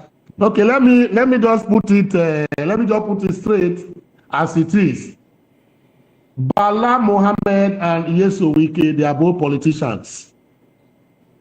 They are fighting at daggers drawn for their political survival and not for the good of Nigerians. Between them. And they should not, draw us into their personal squabble and the political fight that they are having. Politicians fight every day and they settle every day. In politics, tables always turn. Bala Mohammed, there was a time he was a very prominent governor among the PDP governors. But today, I don't know if he still has that particular, status. PDP as a political party is dead. So if he's saying that they are forcing, and anybody force you to join a political party, we also had some governors. Barrister, and we had some governors say, look, we were pressured to, and Nigerians feel that a lot of governors that have affected that were pressured, into joining the APC. Why have they not forced Makinde to join APC? Why have they not forced Makinde to join APC? He's not a returning governor. Because he's principled. He's not a returning governor. He's principled. Barrister Adams, my colleague here just... at the point at this Barrister Adams, my colleague here just told Bala us Mohammed, that... is he a returning governor? Oh, okay, he heard. Does he want to do another 4 years?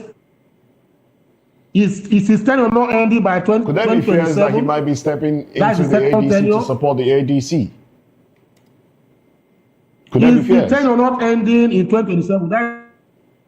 Does it look like they want to, Barrister Adams, does it look like they want to stop him from joining APC to give support to APC from the Bauchi angle? See, there is no, those are just political talks here and there. And I asked a question, I said, why has Makinde not been forced, or prevented from joining ADC? When it goes against them, they come out open to talk whatever they want to say, to see if they can curry sympathy. The bottom line is that for me, PDP as a political party is dead. It's not a political party anymore.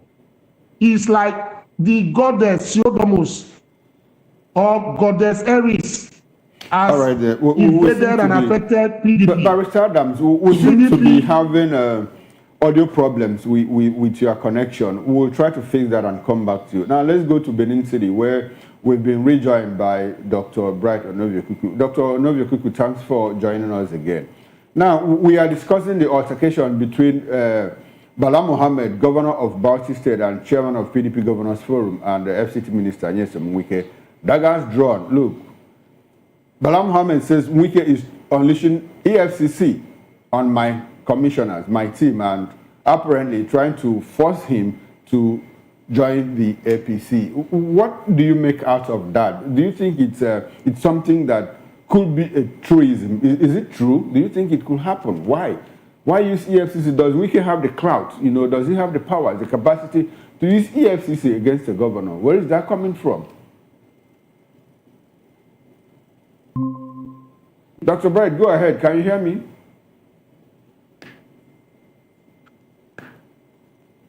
Hello, Dr. Bright, can you hear me? You need to unmute your mic so that I can get your feed. All right, we seem to have a network glitch there. But let's, I would have loved to go back to, okay, so we have Barrister Eze Luche. Well, I actually have a question for Barrister Sim Adams. Well, let me pose it to Barrister Eze Luche and then go back to Barrister Sim Adams, because we were saying something in that regard. Now, we've had talks. Barrister Eze Luche, please, this is for you. We've had talks about the formation of a task force to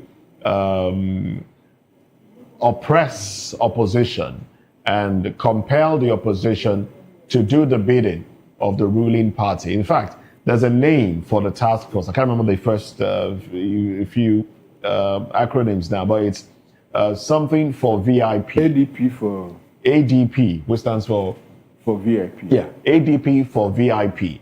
And it's an alleged task force put together to trouble. And then we've seen a pattern. We've seen a pattern where the likes of Abubakar Malami, who is with the ADC, intending to contest for the governorship position in Kebbi State, is having troubles in court right now. The issue of whether or not monies were mismanaged during his time, that's on one side. Some are asking, why now? Not why me, but why now? Also, we've seen, what now looks like a persecution of Godwin Emefiele. That is on one side.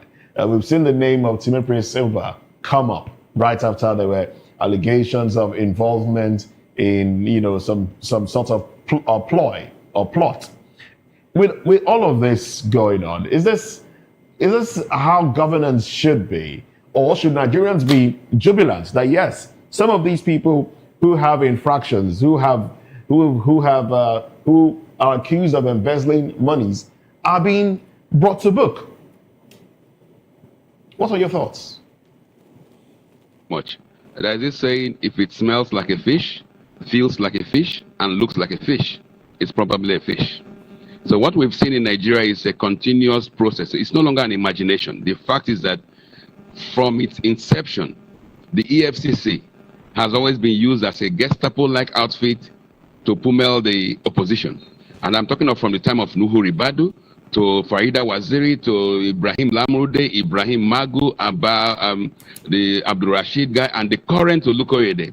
The EFCC has simply been a Gestapo-like outfit to pummel the opposition and at the same time do some kind of wish-washy affairs running after some 419 urchins. So that is what the EFCC is like. Let us not mistake it.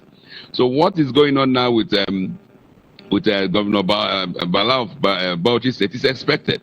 I mean, it's one of those things that when you are in the opposition and you try to raise your head, the government will send its EFCC thugs after you. And that is simple. I mean, during his tenure, Obasanjo used to even say, I will send EFCC after you. During his tenure as a governor of Abia State, Orji Zokalo actually sent his personal guards with guns. There was a shootout with EFCC, and EFCC stepped back. The EFCC, people like us have posited several, and that group should be scrapped. It's of zero tolerance. Sorry, it's of zero import to Nigerians. The police is doing a far better job. The EFCC is a useless organ that only goes after for political purposes and begins to now dabble into they show miscreants who swindle Europeans or Americans of $10,000, $20,000, while billions of dollars get stolen from Nigeria, and the EFCC is incapable of stopping that drainage. With regards to what they claimed by Governor Bala, Mr. Fanimo's comments that somebody like the governor of Oyo State is not being hounded and it's not being hounded by EFCC. Yes, you don't need to have 100% to even show that semblance of doing something. They can deliberately leave one or two governors and say, okay, you cannot blame us if one or two persons or even if P2B is not being hounded. They will hound P2B if they could, but they know that if they dare do that, it will become too obvious, and they'll be asking for Nigerians to react. Those who are not able to decipher the scam the EFCC is for will immediately raise their hands and get on the streets if they try on somebody like Atiku Abubakar or P2B, because they would want to do that, but they cannot. So let us not mistake this fact. Even the former governor what does this portend for opposition? I mean, if you have the allegation, even though government has come out to deny it, and the word I was looking for, or the acronym I was looking for, is ADP for VIP, and basically it's said to mean arrest, detain, prosecute for very important personalities. Now that's the task force allegedly put together to go after VIPs. Now, what does that portend for opposition in Nigeria as we move towards 2027 and the future? Yes, you see, my brother, if we don't react when it's ADP for opposition politicians, it will soon be ADP for journalists, ADP for vocal voices like ours. I wouldn't be surprised with this useless tax law that Mr. President says will start if maybe I pay one or two funds and I get arrested, that I have violated a non-existent law. I have violated a crime. In fact, that was one of the things that even piqued some of us most. Mr. President went on air to try to defend a criminal act, a treasonable felony. That's by trying to tell us that the law, the tax law, which he signed, which when it differs from what was passed, the bill that was passed, is a crime. Because Section 1, subsection 2 of the Nigerian Constitution is very, very emphatic that you can only govern Nigeria by laws, by the Constitution. Who determines if it's a crime? Is it the publication or the National Assembly? Look, my dear, if somebody who will tell if it's a crime, yes, you may think it's the courts, but in the eyes of people, it is a crime in the sense that the House of Assembly that passed that bill has come out and say it is not what we passed that was signed. And in their mistake, in their foolery, the government is talking of regazetting. You don't do such crap. There's no word like regazetting. If you've committed a crime, admit it and take it back to the National Assembly. The so-called notion of regazetting is even to compound the criminality of the whole action. And Mr. Bola Tinubu came out on air telling us he will implement that tax law. So for now, it is ADP on opposition politicians. But I bet you, as time goes on, that ADP will be extended to journalists like you and speakers like me, who even give the opposition, who dare to vent realities. So Nigerians should not rise in defense of Bala Muhammad because it's Bala Muhammad, because clearly he's been involved in graft for a very long time and he's put his hand into a lot of illegalities. And I say that with knowledge. But the fact is, if you let go the criminality being done against opposition politicians, when they come after us, when they come after you, when they come after the professionals, when they come after labor union leaders who try to oppose the evil of this regime, there will be nobody standing for them. So we will pick up the issue of Bala Muhammad because it is a wrong. And Oshiomhole said it, that once you come into the APC, all your sins are forgiven. With that kind of comment and with the reality we are seeing and with the mess Mr. Lukoyede is doing in the FCC, we will begin to doubt that the FCC is a scam outfit. When he was looking for the former governor of Kogi State, this rascal was dancing all over the place. The EFCC chairman was swearing by his father's graves, by all he could hold sacred, that he will resign if he does not prosecute the former governor of Kogi State. And what do we see now? Because if that former governor of Kogi State is now in the APC, all his sins are forgiven, and the character junkets all over Nigeria in his ill-gotten wealth, and the EFCC is doing absolute nothing. So let us not mince about this fact and begin to ask, do we have proof? Do we don't have proof? Come on. The proof is staring us in the face on a daily basis. So why do we keep on saying that? The reality is, the Bala Muhammad is going through what is going because he's with the ADC. And there will be more persecutions. But Nigerians must draw a red line. All right. Then. Because when this government sees that all these persecutions is still not working, they would dare to go after even Atiku Abubakar and Peter Obi. But that is when Nigerians must strike. Because if you keep quiet, we are all gone, man. We are all gone. Thank you. All right, then. Thank you very much, Barrister Eze Luche. Let me come back to you, Mr. Fanimo. This issue of they're coming after us. They're coming after us. You know, ADB for VIP. That story came out a few days back, towards the end of 2025, and then government, denied it. Said, look, there's nothing like that. But can we take the words of government to heart? ADP basically stands for Arrest, Detain, Prosecute for VIPs.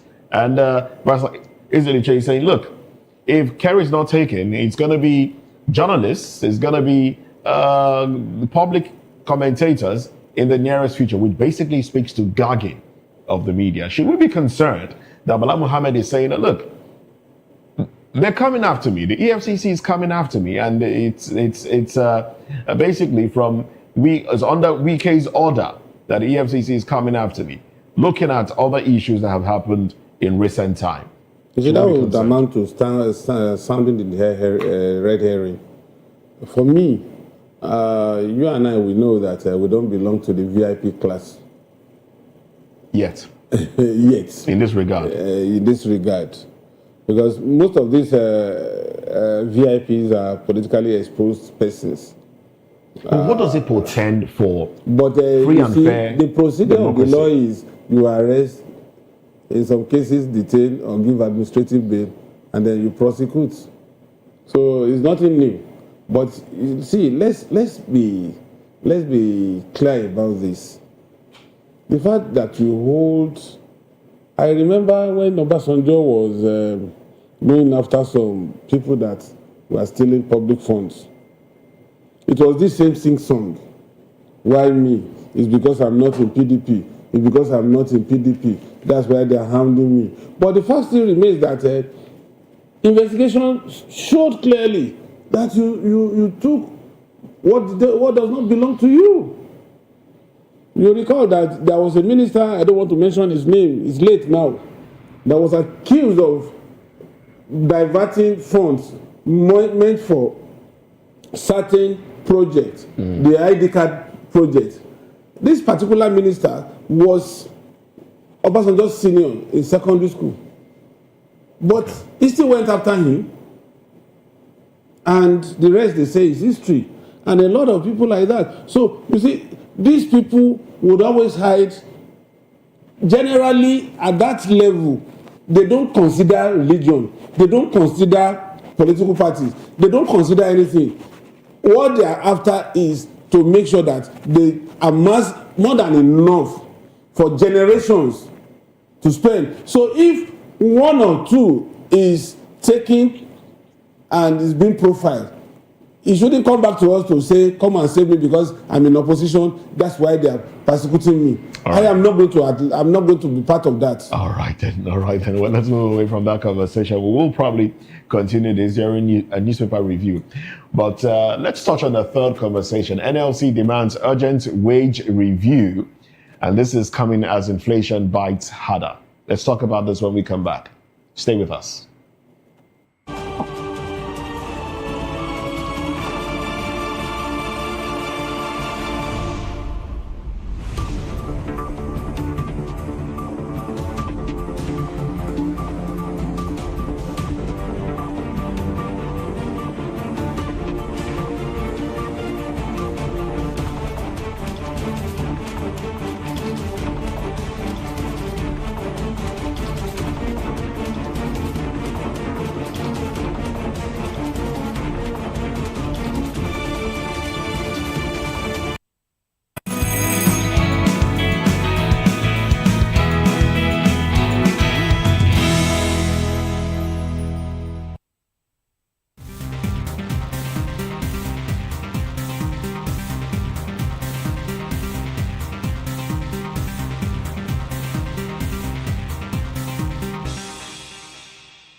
Whether you've been with us through the ups and downs or just joined us for this festive season, take a moment to cherish the moments you've made and look forward to making new ones on the horizon.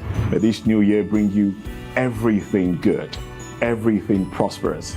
As we bid farewell to the old year and welcome you to the new year, may your heart be filled with joy and your home with laughter. And of course, may your spirit be filled with hope. We'll be bringing you live updates, exciting performance, and inspiring stories throughout the day. Stay tuned for our special New Year's coverage and let's make this year unforgettable. Thank you for making us a part of your celebration. Merry Christmas and a Happy New Year.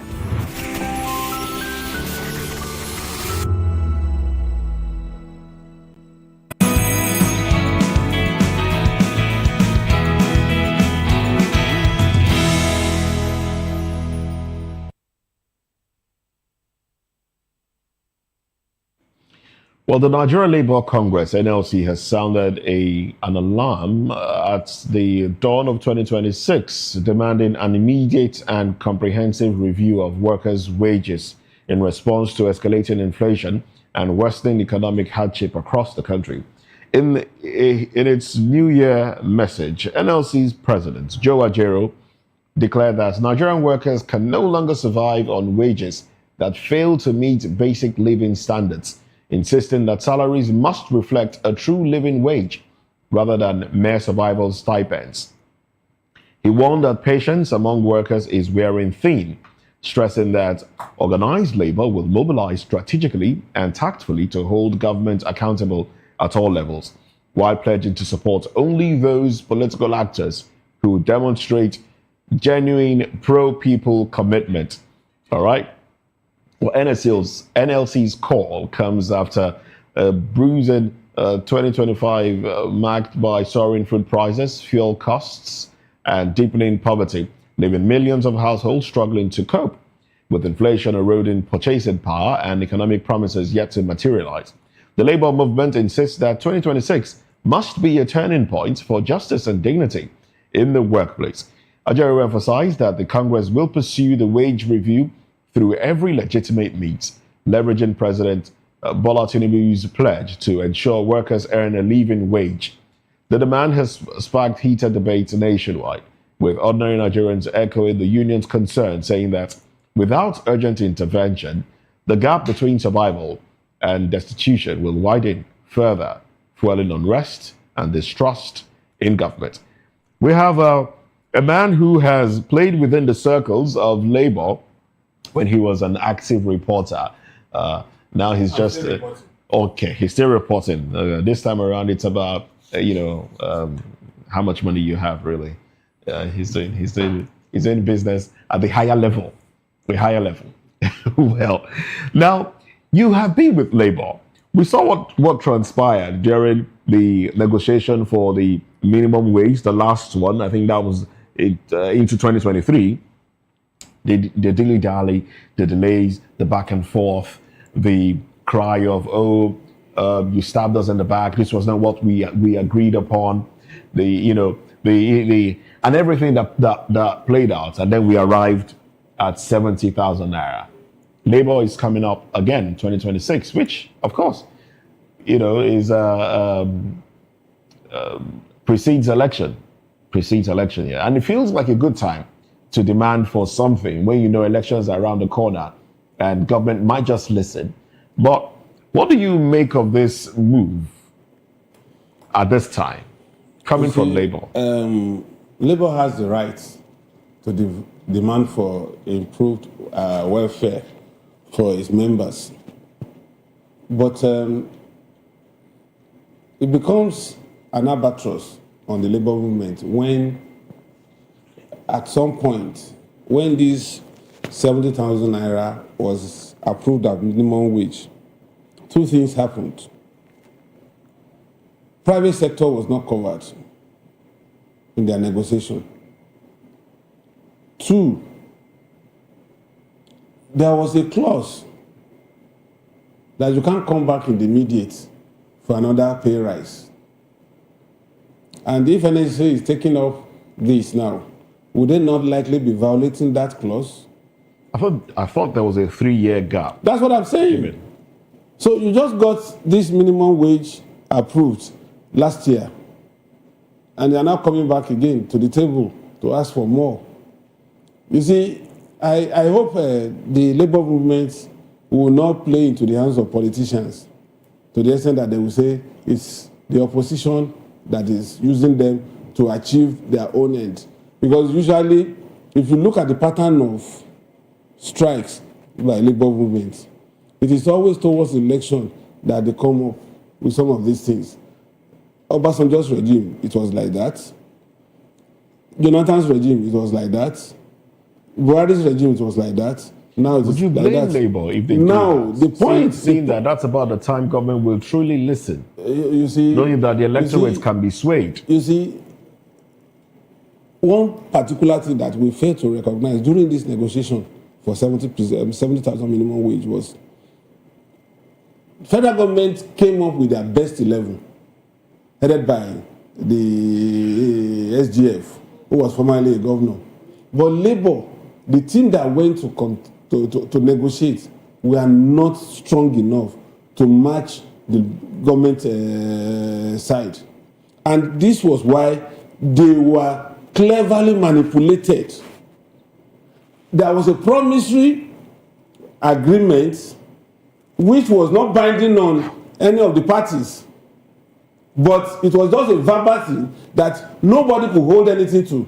And based on a verbal thing, and when you are going to that kind of table, you don't consider gentleman agreement.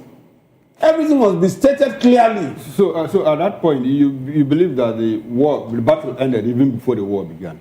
Of course. course. And okay, now looking forward, do you think that the government is going to listen to NLC at this moment? There's no, what they will do is to begin to shift goalposts, because already that clause, all government needs to do is to go to court. Why did they allow that clause in the first instance?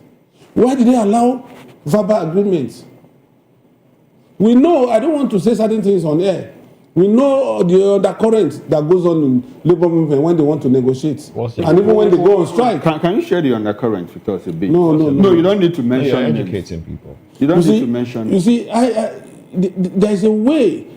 One thing that is very weak in labor that Nigerians, some of us here don't know, is that the weakest weapon in labor movement is strike. Strike action, okay.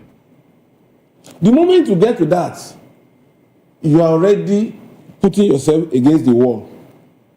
And sympathy will always come. Nigerians are restless, they can't hold on for too long. And so, labor over the years had gotten to a point that Nigerians don't even trust them anymore. If you say that strike is the weakest point, what other tracks should labor use to, to extract promises and commitments from government? You see, there has not been any time that labor wants to sit with government that government will not provide that opportunity. But well, we've had cases where before the commencement of many of the strikes called by labor, they would have asked to meet government officials a number of times, and government officials would not turn up. And then government would only call them the eve of the commencement of the strike. Right. And then labor will call it up. And I just will say, oh yes, they've taken money.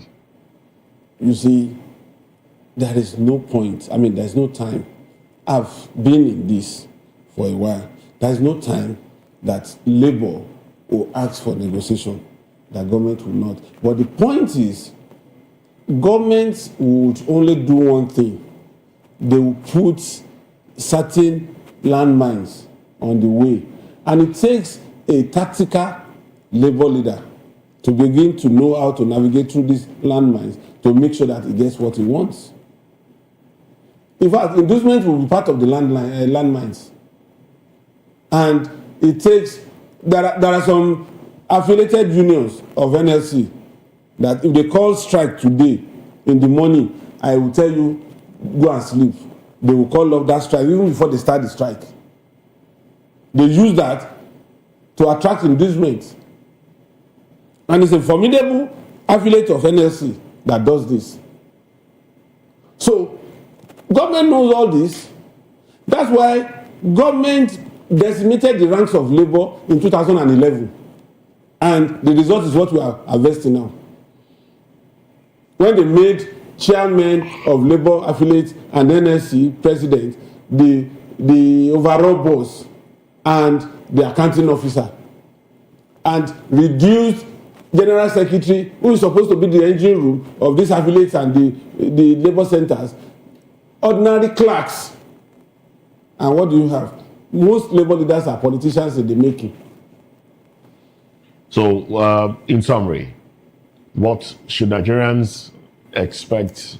What should be the outcome that Nigerians should expect from this call? Particularly or should we just fold our hands and say, oh yes, there they go. Particularly the civil servants, they should know that right now the road to travel as far as this NLC plan to strike is not too smooth, and we are not likely to get anything tangible from it. They're asking for pay increase, not strike. Shebi, when you refuse pay increase, there will be strike. Okay. Is that not it? Right. And there is a particular clause. Moses just affirmed it, that there is a particular time you can ask for another wage increase. So all government need to do is to go to court to challenge it, and that will be it. It's just like what is happening now is just like somebody campaigning to say he wants to create Ibadan State. What instrument is he going to use? What? To them, they were clapping for him that Ibadan State is still. All right, then, thank you very much, Dele Fanimo. But he says he's still a reporter, seasoned reporter, and public affairs commentator. Thank you for your thoughts there. We've also had Barrister Asim Adams, a legal practitioner, civil rights activist, former spokesperson, Chief Beatrice Itubo, P2B Campaign Organization, Labour Party, Rivers State 2023, and Eze Eluche Esquire, attorney at law and public political affairs commentator. We're not forgetting Dr. Bright Nyeva Cooker, who actually is a medical doctor, a public affairs commentator, human rights activist, a member, Coalition of Civil Society Organization, coordinator, Indomitable Youth Organization. Well, thank you very much, gentlemen, for your time and contribution on the program. 10 o'clock will be newspaper review when we go deeper, head on into the dailies. I am Moses Humphrey. And I am Chukuma. I'll see you again on top of the hour, 10 o'clock. Bye for now.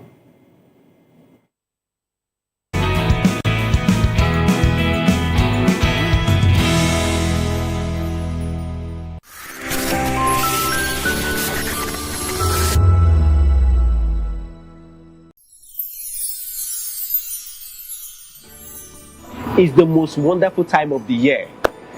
But for us, the technical crew, it's weird for technical people to be in front of camera, but I just want to say, now this one they make me come outside every day. Anytime when they call me, I will rush come outside. We don't get holiday. Our holiday is part of our daily routine, and we've embraced it. I must say, the work is challenging, engaging, and interesting.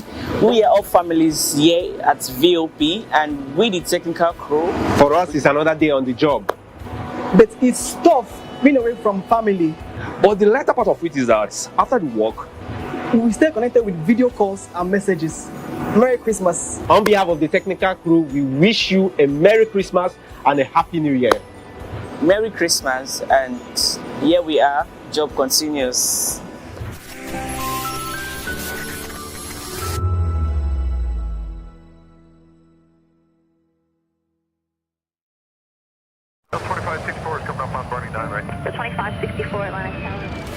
What happens in the hush behind hangar doors? Who signs the papers that gamble with lives? Which truths were grounded before they even ever had wings?